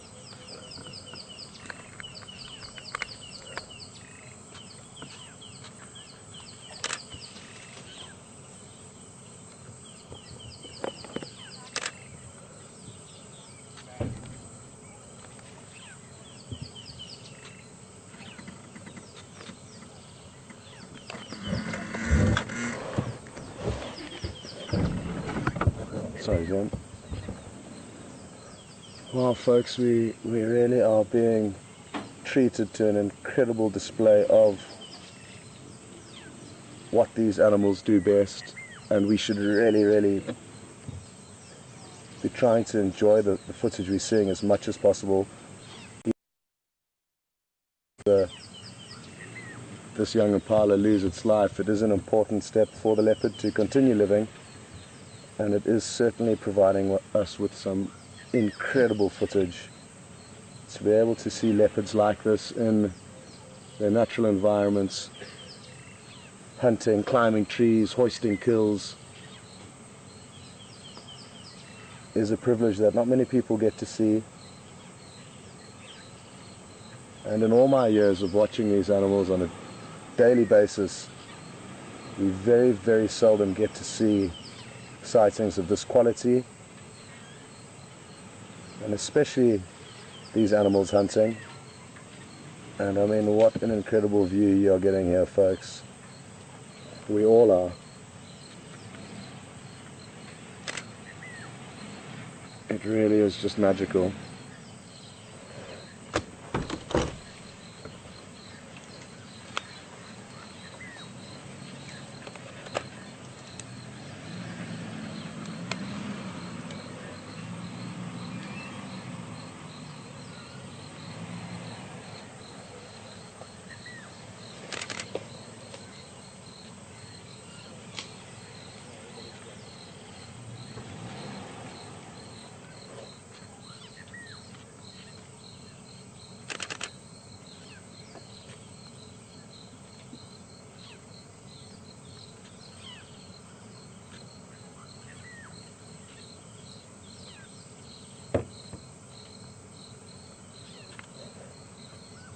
Well folks, what a beautiful, beautiful view we have of her. I wouldn't say she's directly above us, but she is not far away from us, and we've got an abnormally good and clear view of her. And who would have thought we would have been in for so much action so quickly. Myself and VM decided to come and have a look for this baby impala that we didn't see on the way in, but we knew of it because of Alex being here early. Alex in control came out here earlier today and let us know that he saw this baby impala here, and it is 99% likelihood that it is the youngster of the female impala that Karula killed last night. And we came down to have a look for the impala, and it didn't take us long to find it. And minutes after finding it, the impala was trying to call its mother, and Karula heard these contact calls of the impala trying to rejoin with its mother, and it was at this moment that Karula came out of the bushes very quickly.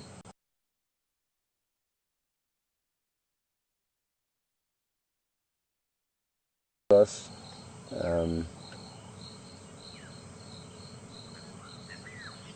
It all happened so quickly, folks, and again I cannot stress that it is traumatic to see, and just laying eyes on this impala for the first time got both VM and myself emotional. Alex even came across on the radio, and he had just seen the look on my face because VM had the camera on me, and he asked what was wrong, and when we panned across to the baby impala, he understood. And it was just probably 30 seconds to a minute after that initial sight we had of her, or this young impala, that Karula was then stalking her. Again, folks, it is also important to realize that this impala would have been doomed without its mother. It's still too young to fend for itself and still requires milk. And due to this fact, it could well be a blessing that Karula has managed to do what she's done.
Well, folks, I wonder what will happen next, because for those of you that have just joined us, just to recap, we followed Karula back to this general area this morning, and she did have a kill here that we weren't aware of until Alex found it at midday when he came out to see if he could spend some time with Karula and get out of control. And he did certainly spend some time with Karula, and it was while he was spending time with her between drives that she led him back to the kill.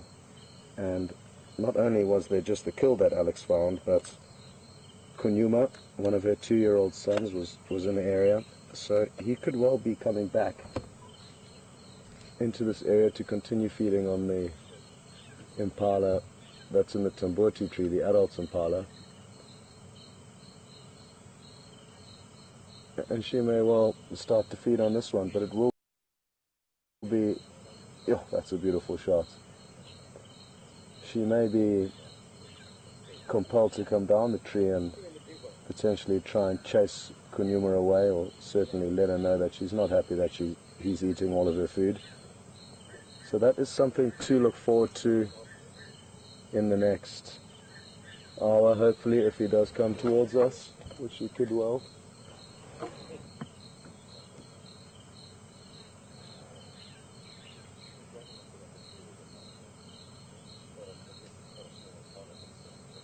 And we can see her now still panting. It's a combination of regaining her breath from the exertion of the hunt, even though it was a short one.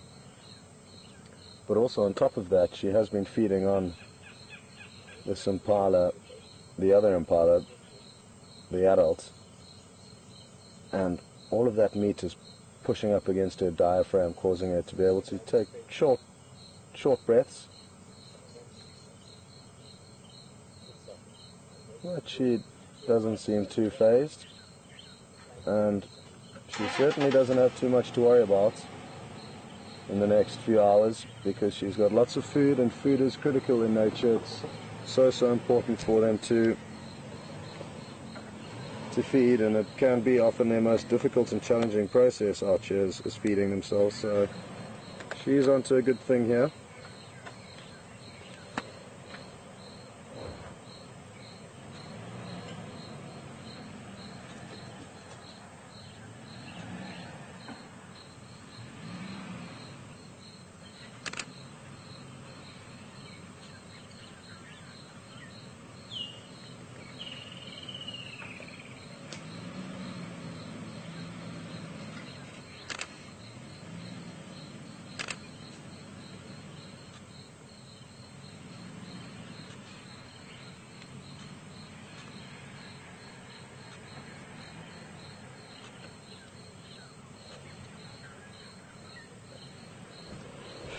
So from myself and Vian sitting here for an hour and a half with not a hell of a lot going on, things did escalate incredibly quickly, and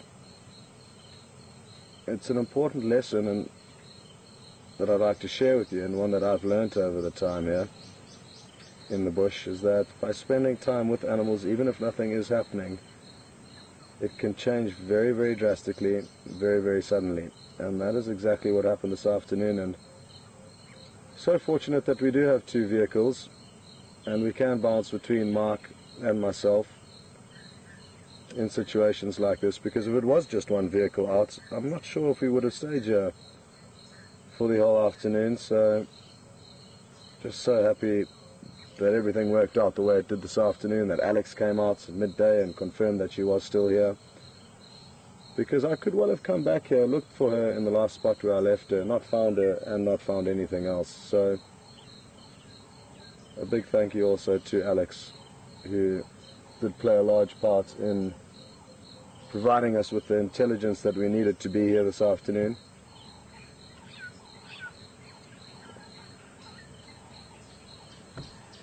Ooh.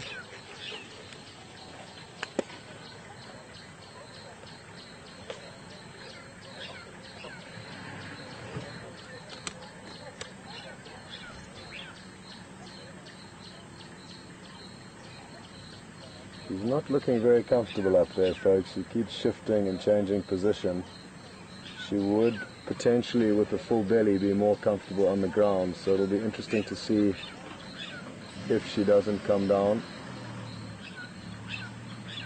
shortly. I'm not sure how much chopping and changing she's going to do.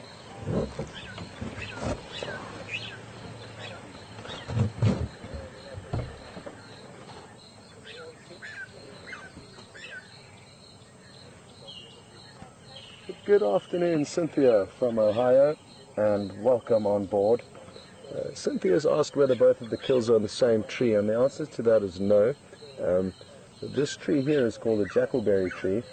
It's a beautiful, beautiful big tree, one of the most beautiful jackalberry trees on the property, and she's just carried the Impala up into here, and sadly, due to the angle that we parked at now, we aren't going to be able to show you where the other kill is, but it is basically directly behind where we are now. What a beautiful shot that is. Thanks, Fiam. So the other tree is directly behind it.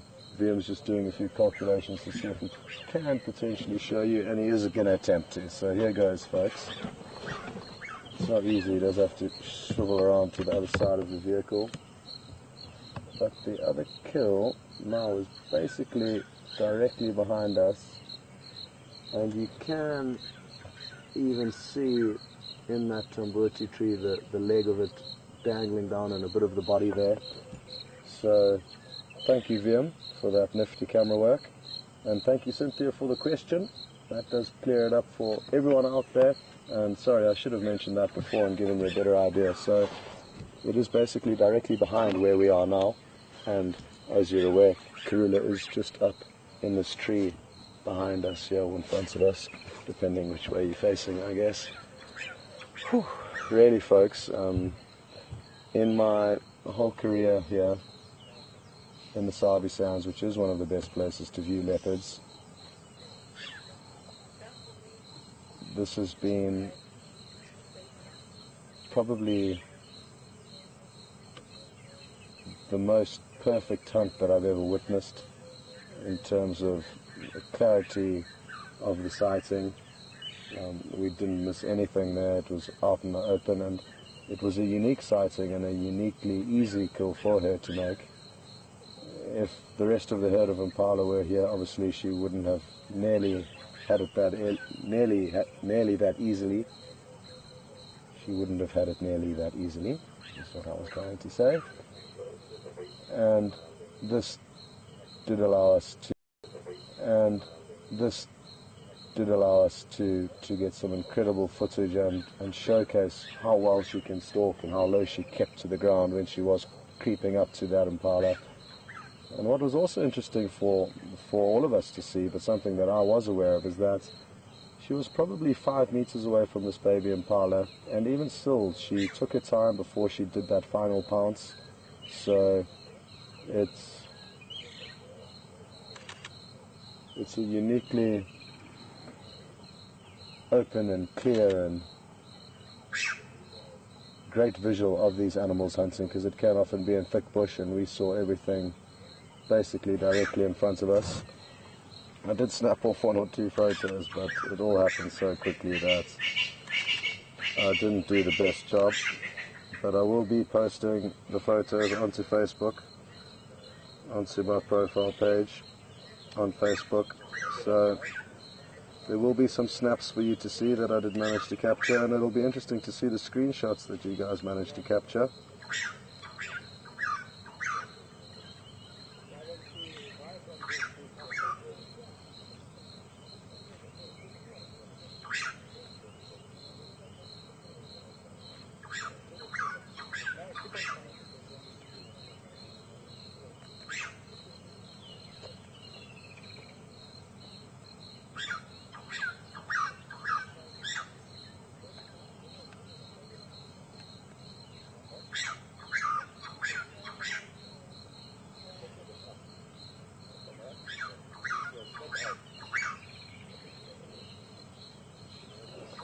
Whew.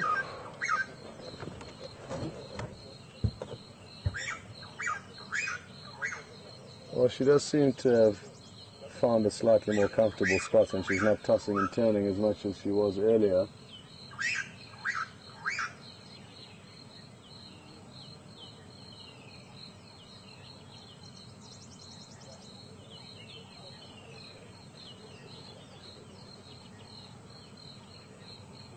I've just heard what I think is an African green pigeon landing in this tree, and often when they do land, they do call. So I'm hoping we're going to hear one of my favorite bird calls, the African green pigeon. I didn't see it, I actually just heard it coming into land. They've got a very distinctive landing that can be quite loud. So that is something we can look forward to, the call of the African green pigeon.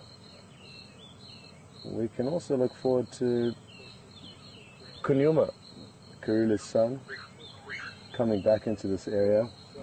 I'm almost certain he will come back to try and continue his free meal that he's been cashing in on.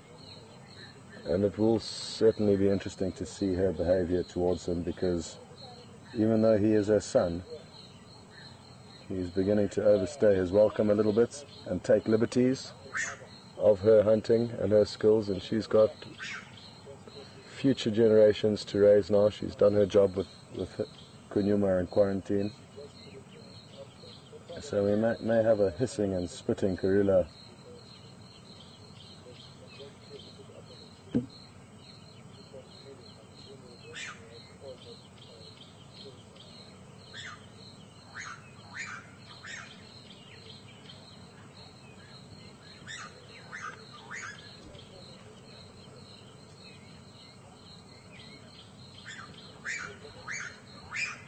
We've just got a question come through from Deborah in Arizona. Good afternoon, Deborah, and welcome on board. Deborah is asking how soon Karula will come into season now that she has lost her cub. And apologies, folks, I did completely forget to mention earlier that 2 days ago she did lose another one of her cubs, also to hyena, on another property. We only got that information today, though, and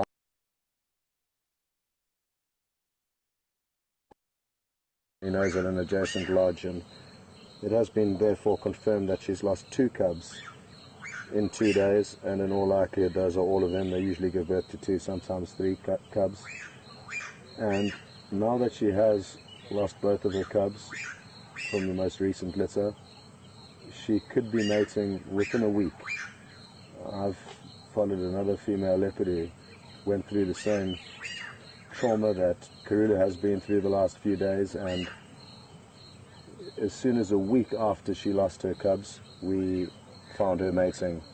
And that is nature, and shows how efficient nature is, because she doesn't have anything to wait for, and her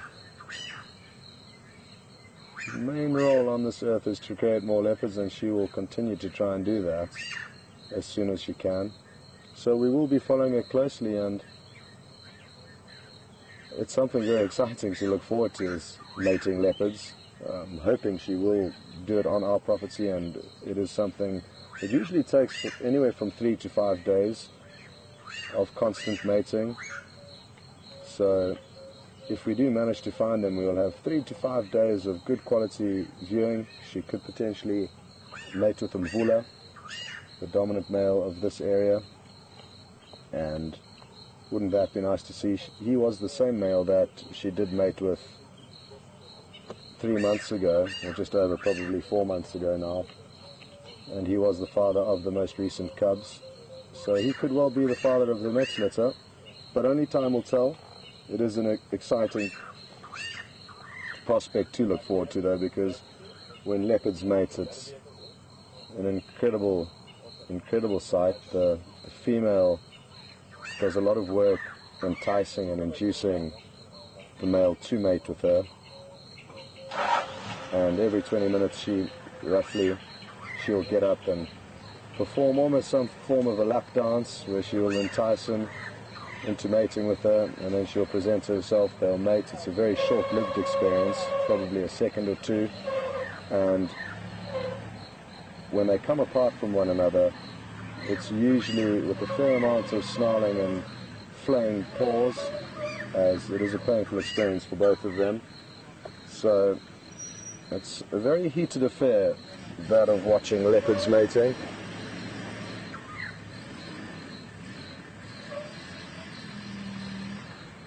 And something that we certainly do look forward to seeing.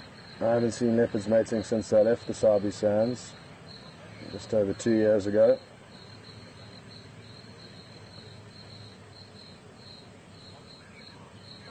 But thanks very much for that question, and I hope what I've just said answers it.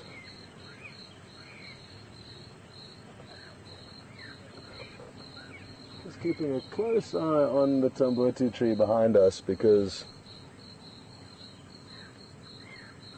there's a strong chance at any second now that Kunyuma would come back, and it would be very nice to see him climbing up the tree.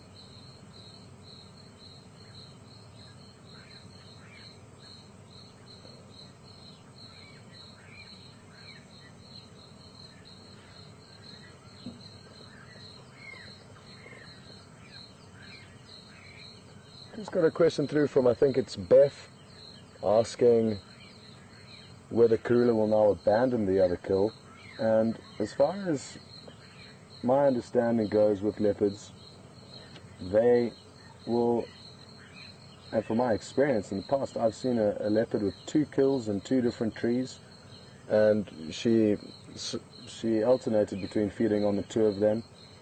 She wouldn't potentially finish off the older kill first, but I guess it depends on the individual leopard. But due to the proximity of these 2 kills, and even if they were further apart, she wouldn't simply abandon them, not if there wasn't any specific reason to. Food is a hugely important part of their lives here, and it's not easy for her to catch her prey, usually. This afternoon was a bit of a rare example, because the Impala lamb didn't have the security of the herd and or its mother to help it. But I don't think she will abandon the kill. She'll stay here until the meat is finished on both of them. And if it was just her here, I would say that she'd still be here by tomorrow evening with all this food. But the fact that Kunyuma is here in the area, we're seeing here this morning, or at midday rather, he could obviously consume even more than she's consuming. He is bigger than her. So all things factored into the equation, the food may be finished by tomorrow morning. I'm guessing they'll still be in the morning, but we'll see. And I'm certain that she will not abandon the kills. But good question. It is something that happens with lions, and we saw that happen just a few weeks ago with the buffalo that were killed, 3 different buffalo in 3 different nights. The lions' urge to feed and kill overrid their situation that they were in, and on the first night they had a buffalo killed that they were feeding on. We left them in the evening. The following morning we found them on another fully grown buffalo, and they'd abandoned the other kill. And then on the second evening they were feeding on the second buffalo, and another herd of buffalo walked past, and they ran off and caught a young calf. But that was nearby, and it was only a calf, so they continued to feed on both of the kills, the second 2 kills. So that's just another example of an animal that did, or animals that did abandon their kill. But there's no set formula out here, and we could expect anything from these animals, but I'm guessing that she will still be here in the morning. I think it might be worth us repositioning, folks.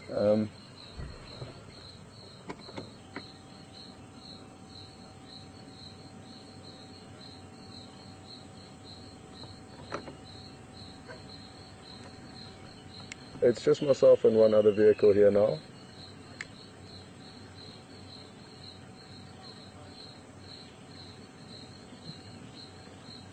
Okay, copy. Just get him to get a hold of me when he's a few minutes out, just so I can make sure it's all sorted here for space.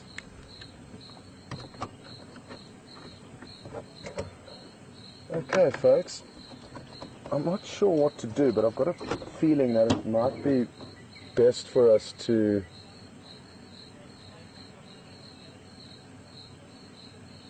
get into position at the other kill, as I don't think it's going to be too much longer until Kunyuma does come back. So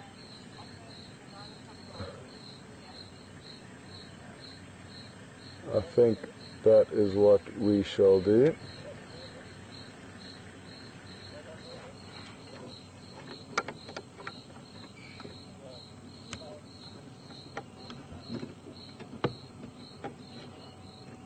Okay.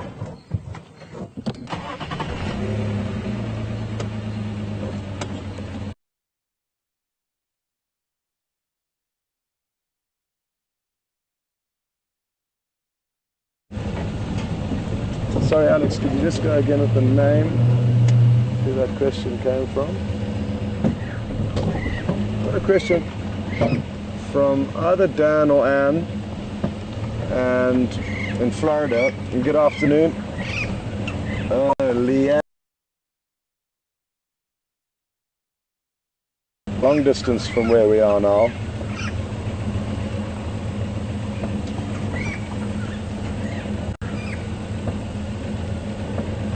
If it was to be a female that she had given birth to, or her daughters, they could well spend time in very similar territories or adjacent territories to their mother, and then I'm certain that they do know one another, but they will only be so friendly and so accommodating of one another as the years pass by, because they do have their own goals and requirements to live out here, and they aren't social cats, so their solitary nature is an important part of their lifestyle, and they typically will be predominantly solitary, with a chance of occasionally meeting up and interacting.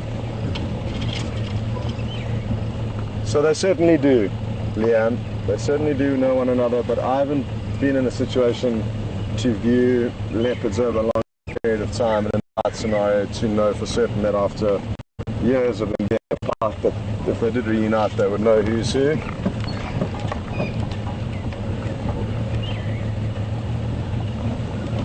Okay, I've just headed up the riverbed here in the hope that we may find a sign of Kunyuma.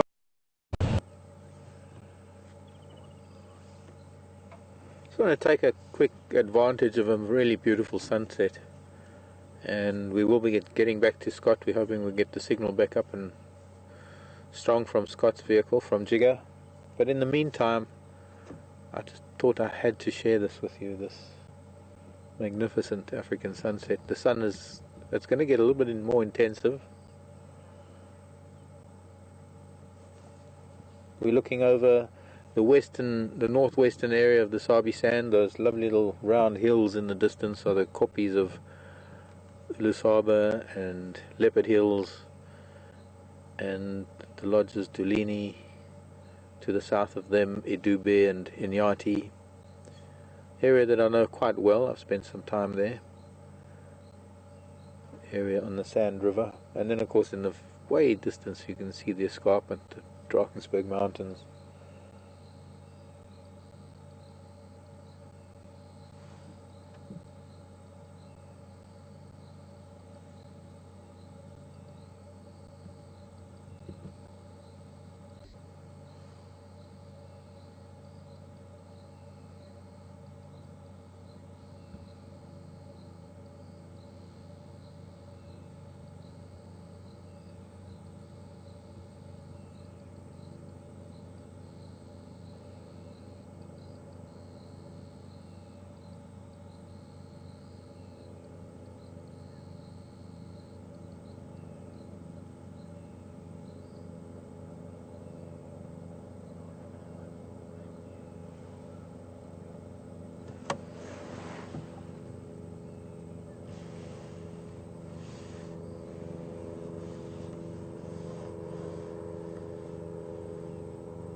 Helicopter spoiling our sunset.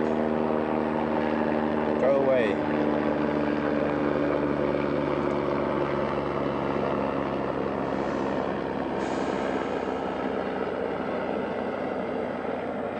Probably that little bubble one that comes from Matsiri going to Nelspruit. So what we're going to do, having witnessed a really magnificent patch of sunset, we're going to make our way past Kunyuma Waterhole, Gowrie Dam, and we're going to go and see what we can find over there.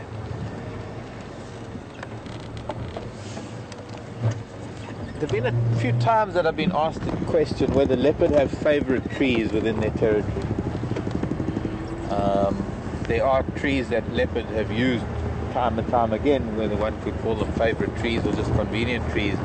Trees that once they've already been up them and they've had a kill up them, they know how to get up there quickly, and they know they're familiar with things.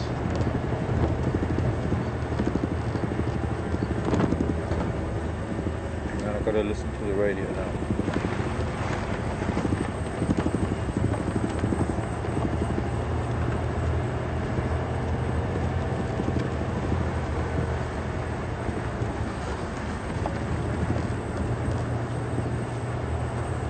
Wait, I'm busy.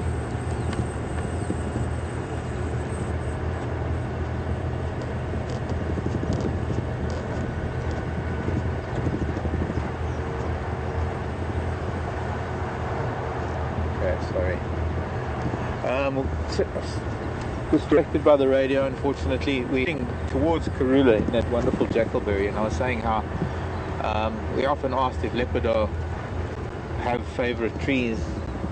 Well, not often, but occasionally I've had that question, and it's not really an easy question to answer because it's kind of a yes or no. It depends, one of those ones. If they're in the immediate vicinity and they need that tree, since they've been in that tree, they'll use it again. But there are trees, like that big giant jackalberry where I think Karula is now. It sounds like she's in that big jackalberry on Gary Cut Line, and I think the moment that I saw that tree for the first time, it's like birds and owls and just all sorts of things. So I think there's possibly 2 previous occasions where we've had leopard in that jackalberry. I don't know if the tute's a favourite, not necessarily it's always the same leopard, but it is one of those that's designed for a leopard, so it's bound to have a leopard in it. And the chances of seeing a leopard in it and being at the same time, well, that coincide, that serendipity makes it a very special evening to spend the first year of a new year with Karula in a very, very magic tree after a faithful end to the last year. As far as Karula's progeny are concerned.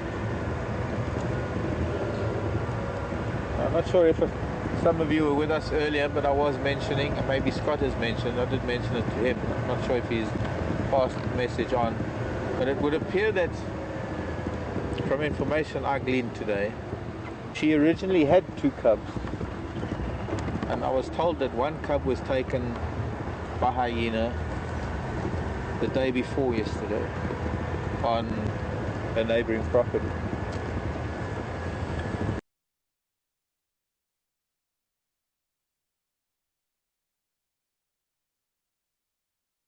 Drive, so until I can, I've only had it from one source.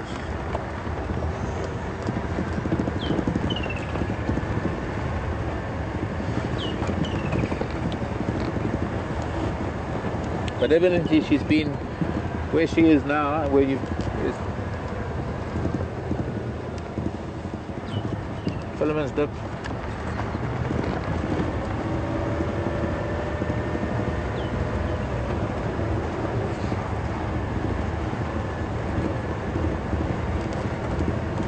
So we're going to try and get to see Karula, because for me to see a leopard in that tree is very special. It might never happen again. Wow, are you shouting? Go, and the dwarf mongoose shouting. Might be eagle.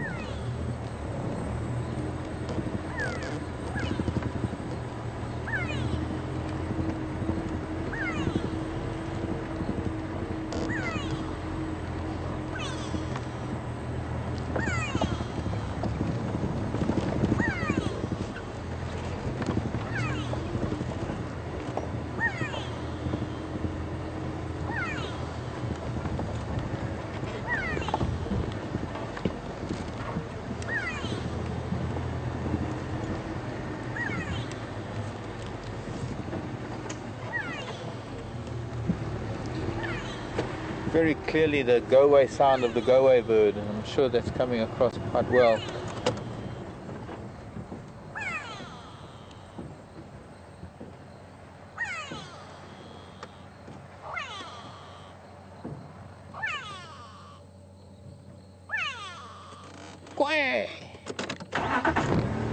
Making an Impala very nervous.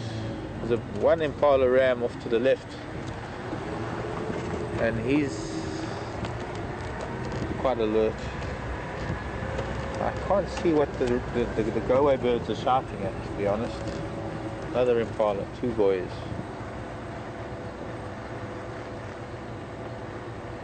They're listening to something further down.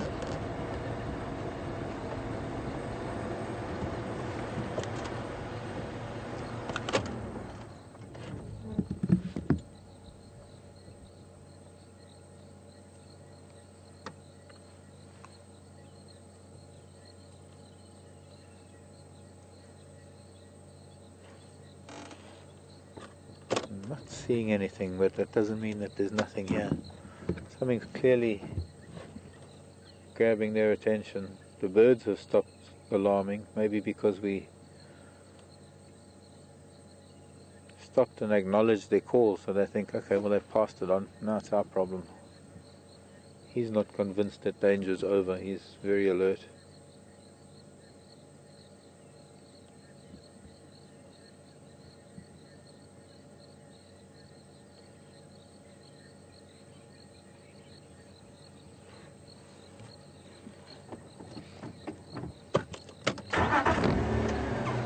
Well, we want to go and see Karula in the tree. The light is just getting perfect now. See, now the sun's coming out from underneath that cloud it was hiding under, or behind, when we stopped for sunset. But I would like to be able to get a different angle.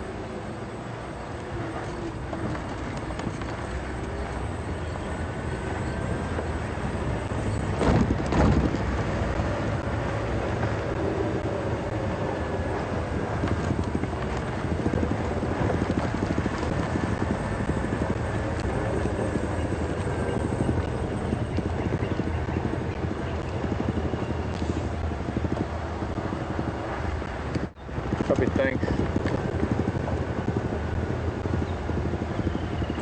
How's his signal?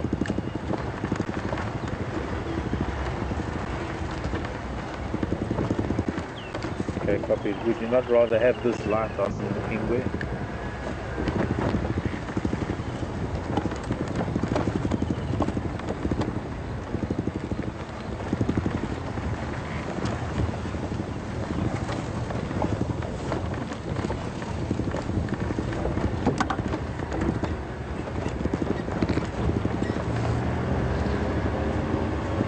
Beautiful life.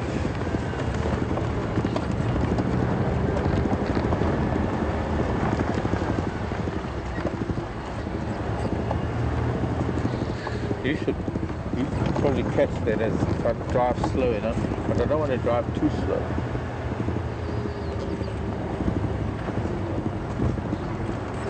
See if I can try and get there, because if she's in the tree and we have the side sunshine, oh, the view must make her, unless she's in the shade.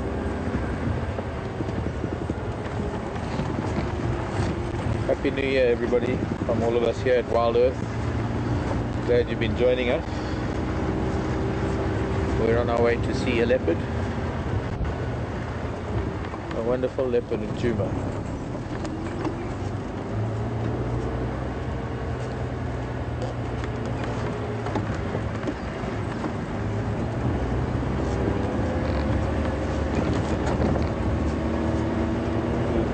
Likely to move any minute now. But most important is we're missing this light, so just a little bit, timing is out a bit. So we still have to get across the dam, all the way over there. And by then the sun will be gone.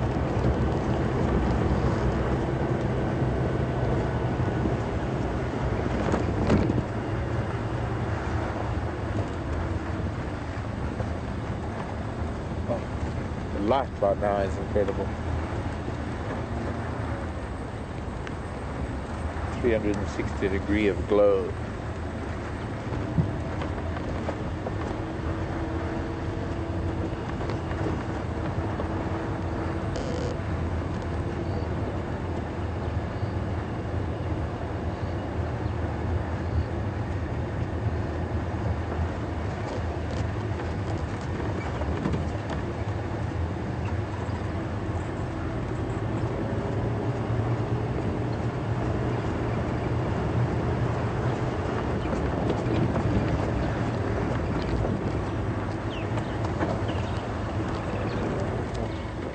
See that little tinge to the top of those grasses at the top of quarantine? Look at that.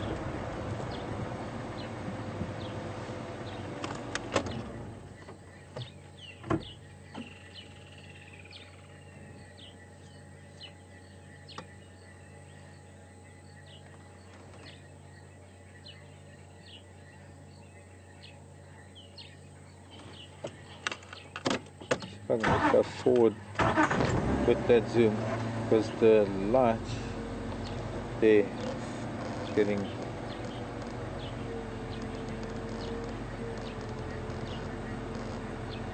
good night sunshine.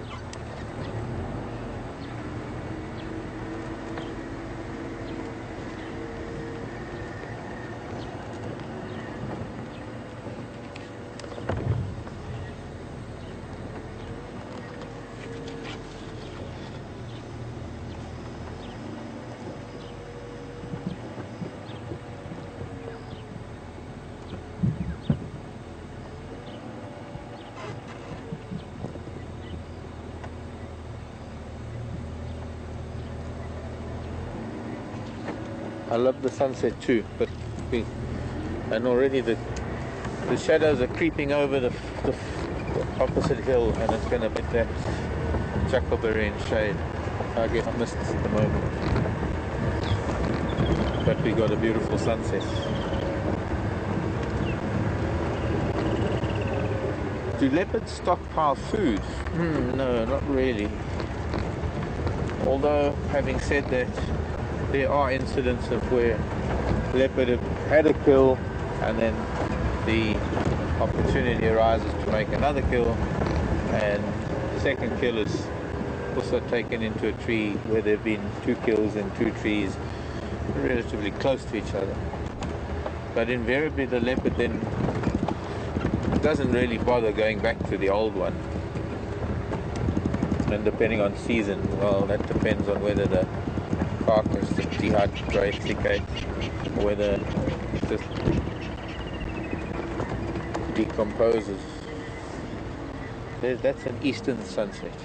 Look at that sky in the east that we're facing right now. They were zoomy, looking across the dam. It's been pretty awesome.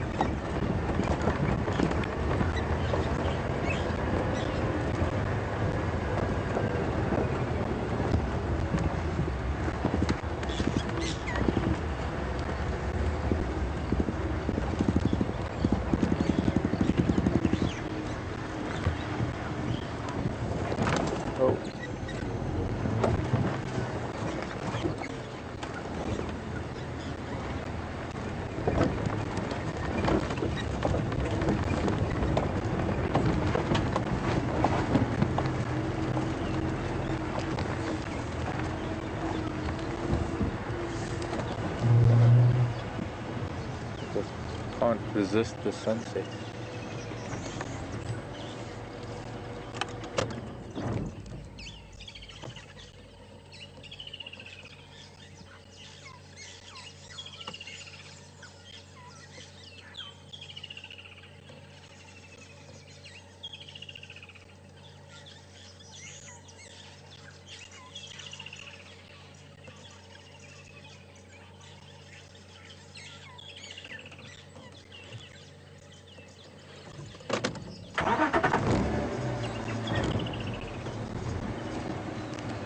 Like guinea fowl, fleas.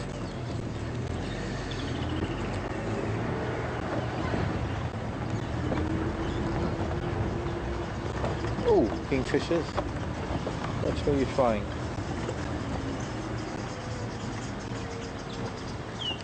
Choppy.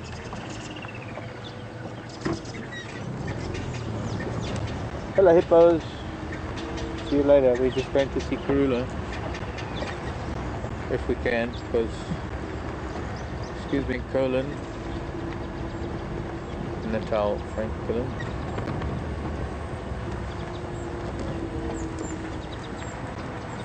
Here's some other baby birds tweeting in there.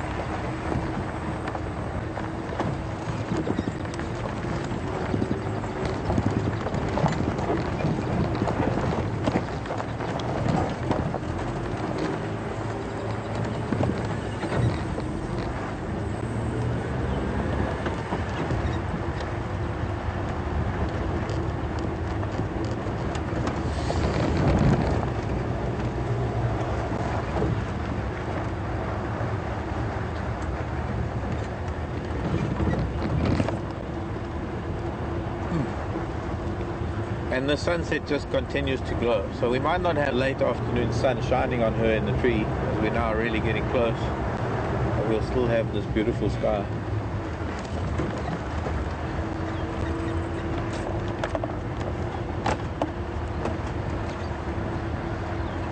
Excuse me, dove. No, it's like, look. Yeah, there we go.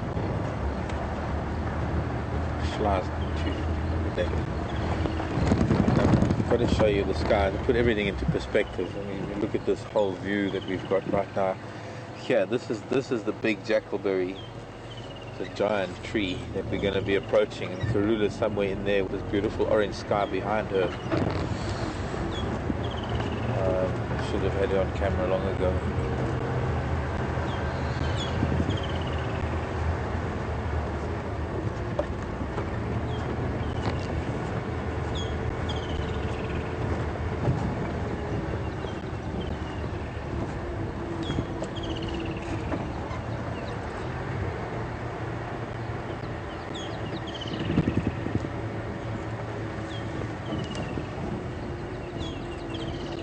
Pretty dark down here.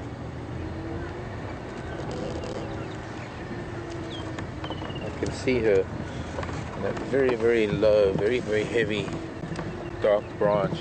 Can you see her yet? Problem is that from here we can just see her paw hanging down. She's sort of just on a branch in here. Franklin are making a lot of noise. So she wouldn't have really been in much light. She would have been in the shade. But maybe from an angle down here we might get to see her a bit better. It's very easy. Pardon? Go back a little bit.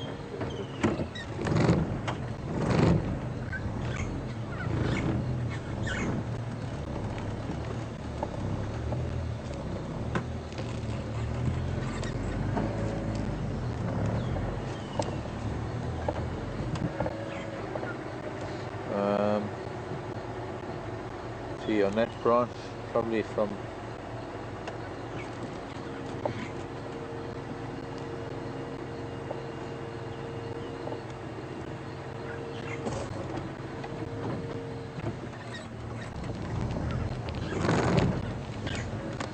you can get a head through that little hole there.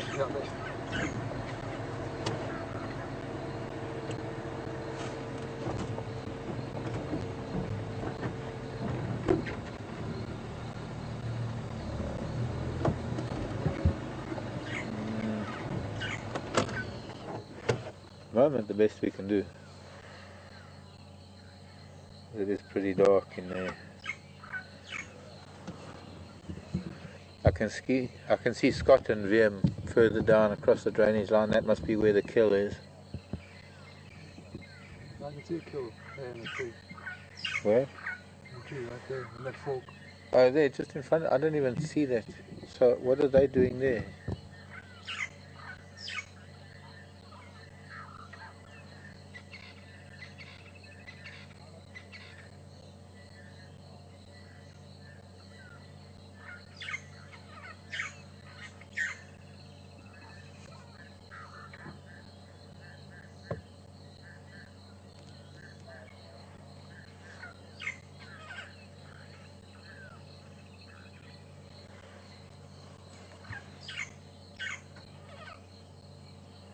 Oh, so this is a different Impala that she's got.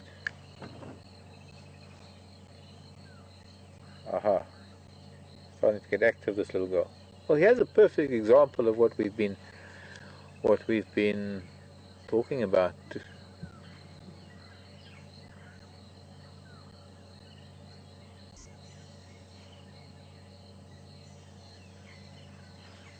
Sorry, hard to get the timing right with the radio and stuff.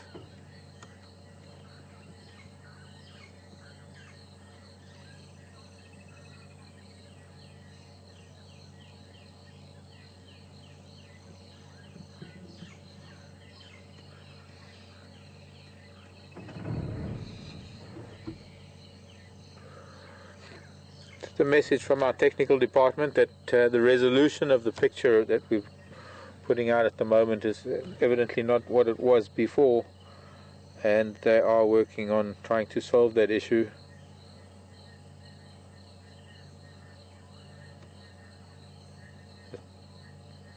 To relay that from our technical department. So here we have Karula. She's got an Impala here in this tree, a young Impala, where Scott and Viam are. They looking at another kill where evidently Kunyuma was further down in the drainage line.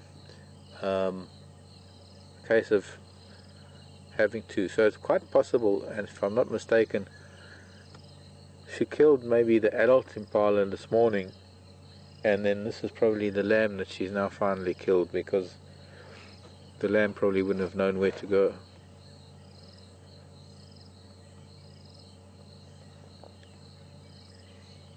Looks like a very small thing there in the tree.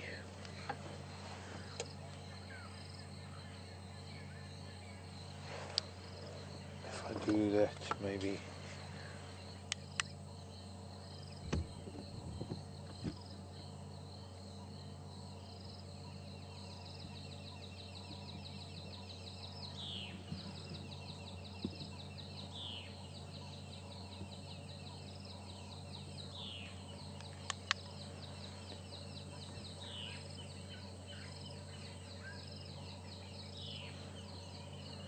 And she's probably, that's got to be 30 feet up. Maybe if you can just get perspective, Brian,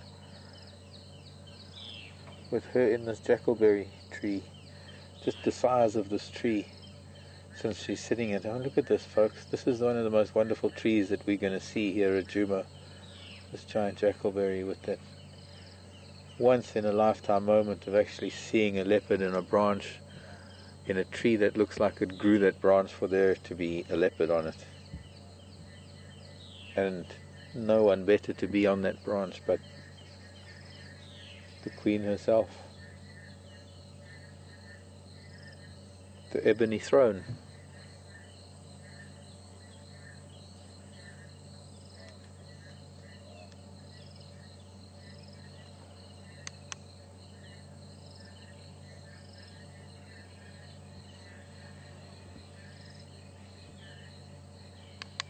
Don't really need that, I suppose.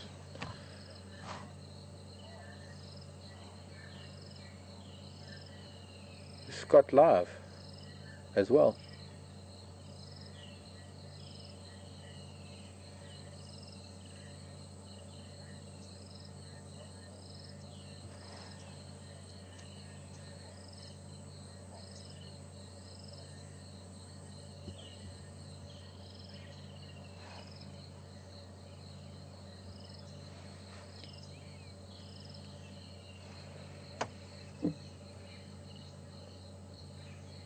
This is Alex coming. Oh, trying to get down. Yeah, so I can just mention to Scott and Viam that their voices are being picked up by the mic a little bit.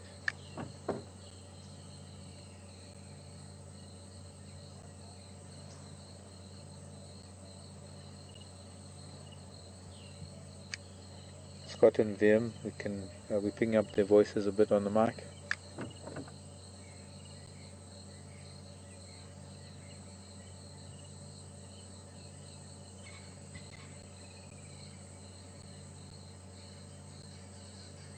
What an incredible shot.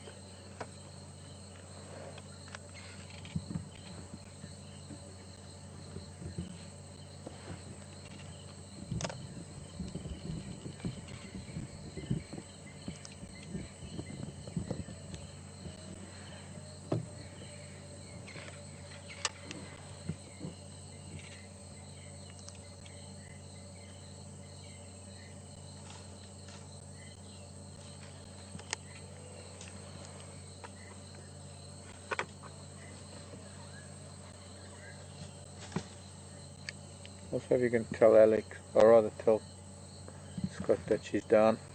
I'm going to follow her now.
Okay, time to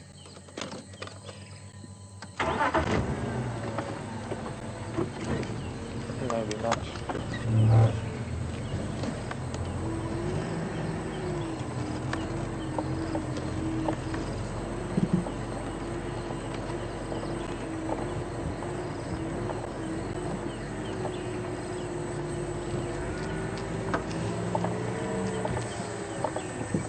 We're going to the dam, girl.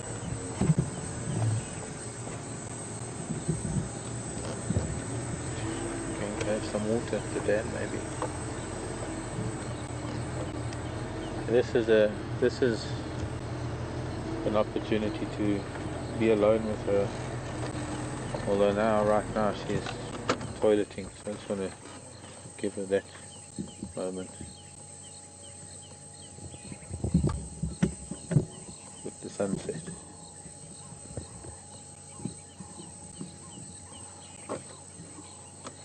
Just going back into where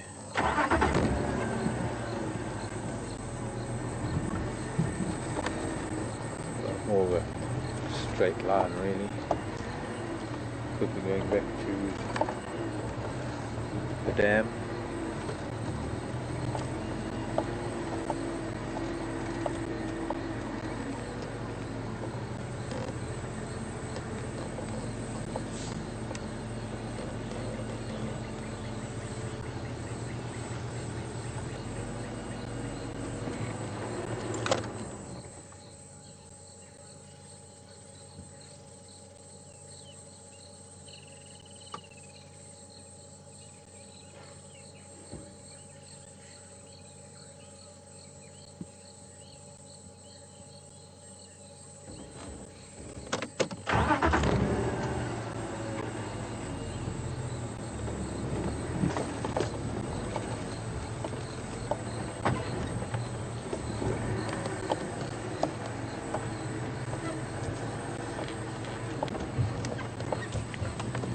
I'm not gonna maybe follow her much. I'll just have a look and see. Old track that comes in here. She's heading up. I know where it goes, and it also she's branching off now, making a beeline for the dam actually more than anything else. Let's see.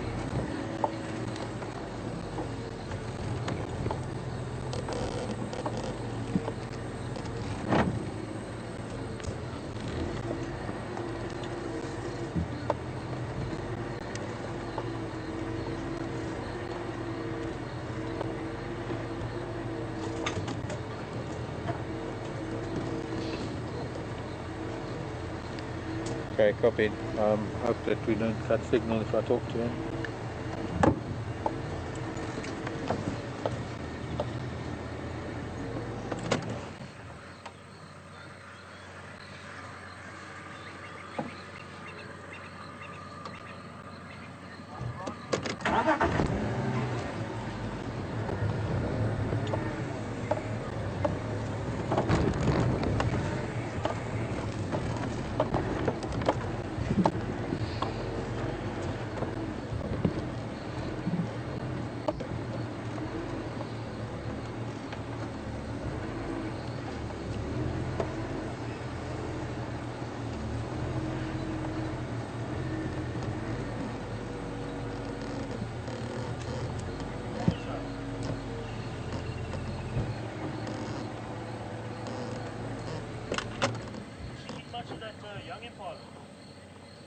Still quite a bit of it. Yeah, in the Jackalberry.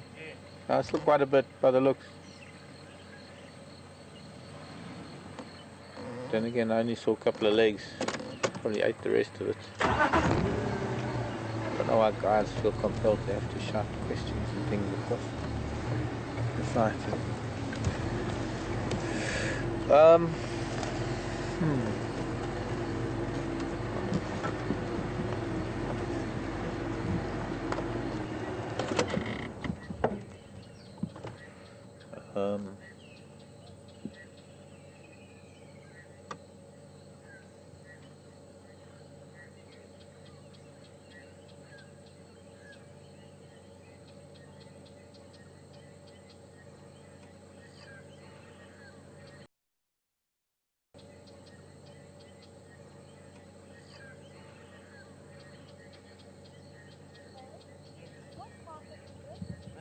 Rhino carcass. A rhino. There's some more victims lying over there. It's a little bit unclear what happened to it.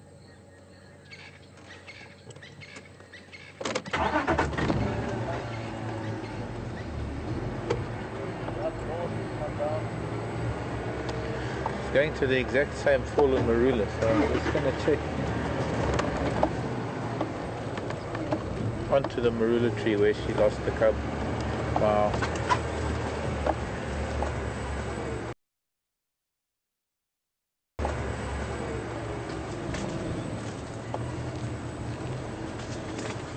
Kingfisher coming in just above her. And you got her there.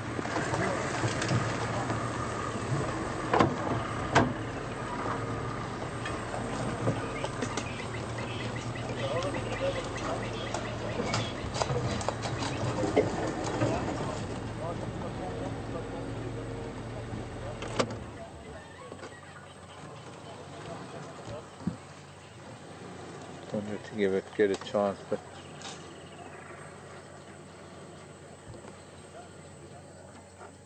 she's calling. She's calling. I'm going to have to move forward a little bit.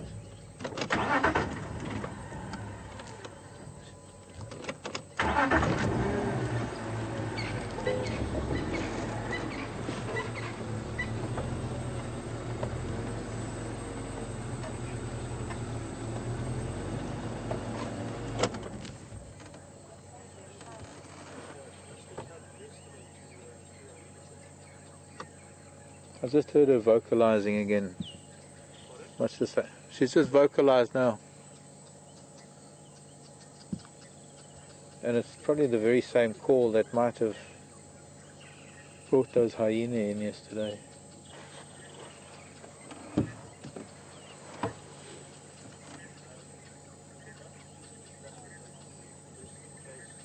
And she's now got her head very, very deep in the hole where she was keeping the cub. Oh, something in there. Shit. I can hear something. Oh, wait, there's...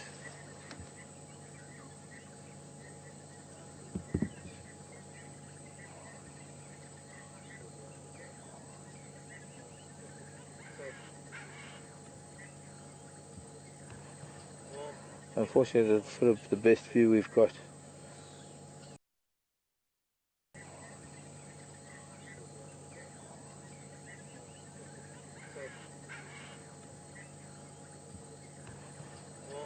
Unfortunately, it's sort of the best view we've got.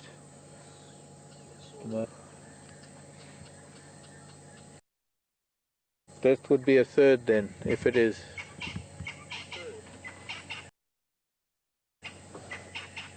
Well, I was told something that a couple of days ago she lost a cub on Simbambili, on a Impala kill.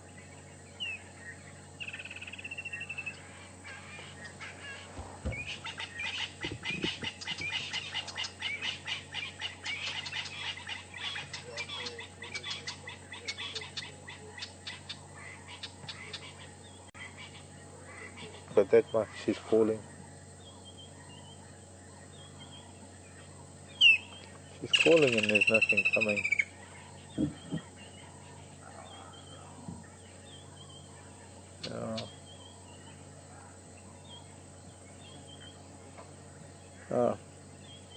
I suppose just as important as it was to experience what we did is to see this as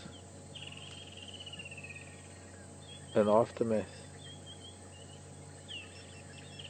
She's come back here, she's calling. And we've seen her on termite mounds in the past where when Misha and Nduna were sort of leaving the nest, how she would just call and call and call and they would ignore her.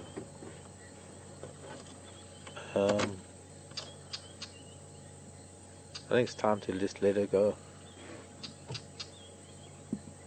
She's got to find her own closure to this. And it might take days. There are many animals that actually do that. We don't have the monopoly on feelings, especially maternal bonds.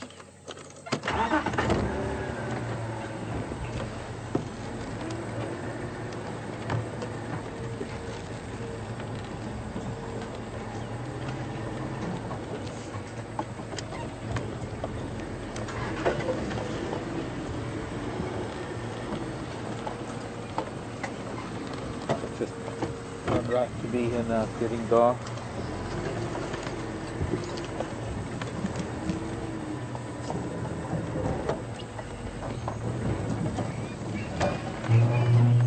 I wish I had the ability to convince someone else to do the same, but unfortunately not my place. Okay.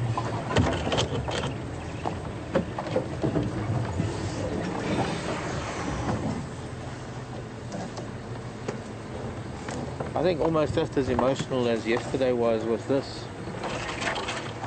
She came back here, she put her head in that hole where the cub was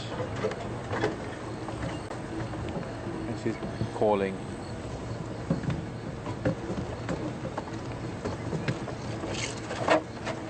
For a minute, just for a brief moment, I thought there was another one. I saw some movement, but it was probably her.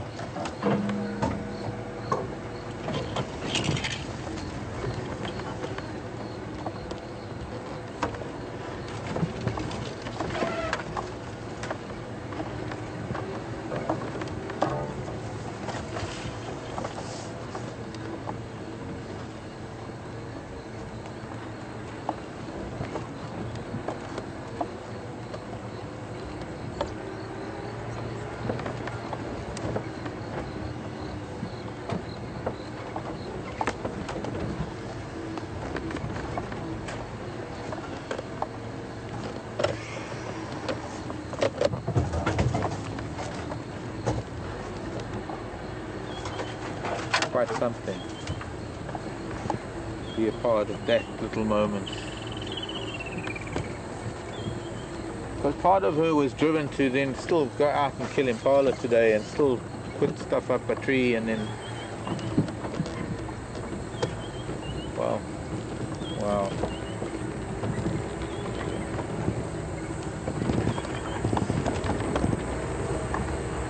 Back to look and call. We might even pick her up again as we go around towards Gowrie Dam, towards the dam wall, and before we say goodbye. That beautiful orange sky. A lovely moment to bring in the new year, a lovely summer's day. And a cat moving on. still coming to terms with the loss of her youngsters. If there were two, I can't verify that. I don't wish to start any stories. So it was, I can't even say it was on good authority. It was a comment by someone in the staff village.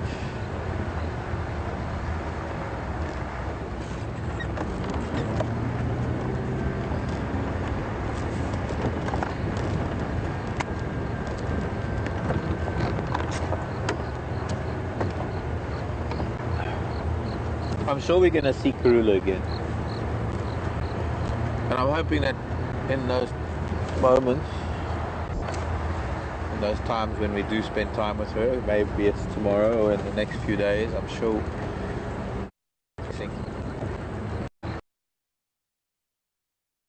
in the, well, where life is as harsh as it is,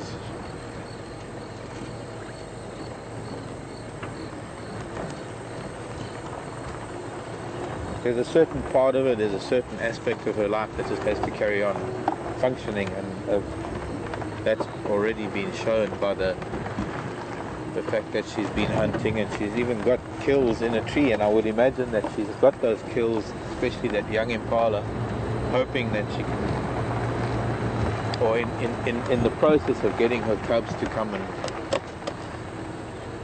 feed on it and start learning about prey and learning about feeding and learning about what it is to be a leopard, things that only that will do. Leaving the kill, going back to the den site, trying to call, seeing if maybe it didn't happen. We were wishful thinking. I've been wishing that it didn't happen, that maybe a hyena did something else and then ran away.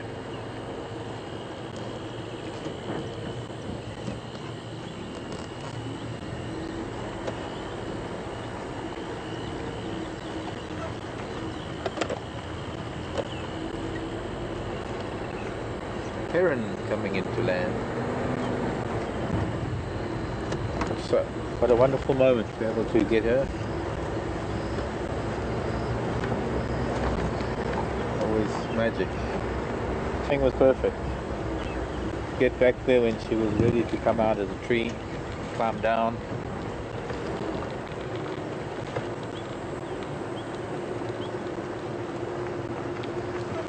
And just a few silent moments with her. I think that's what was needed. That's what it called for. It's almost like a wake.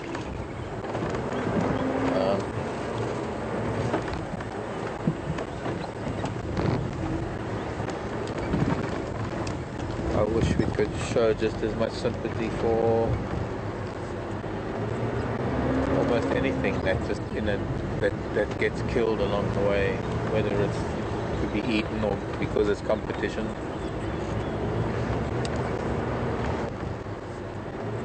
Or anything that gets killed along the way, whether it's to be eaten, to be competition.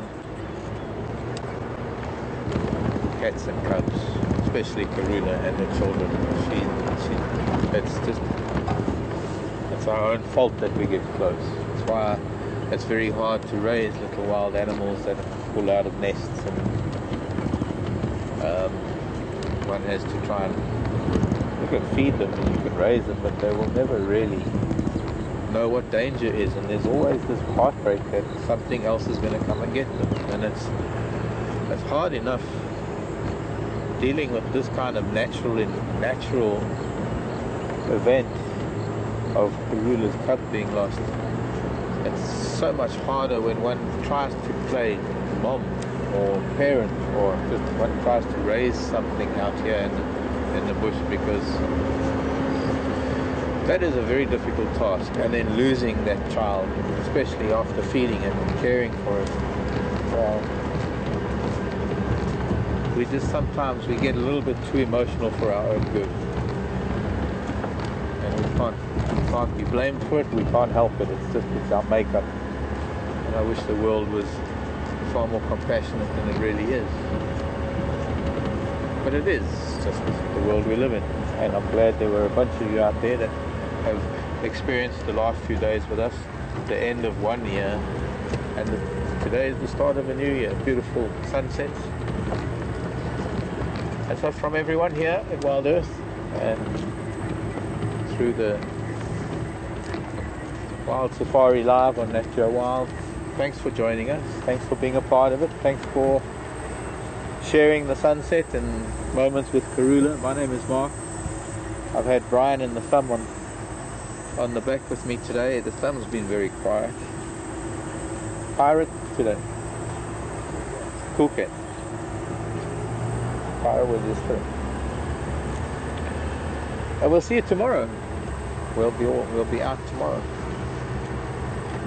Both of us, all the time. So bye everyone.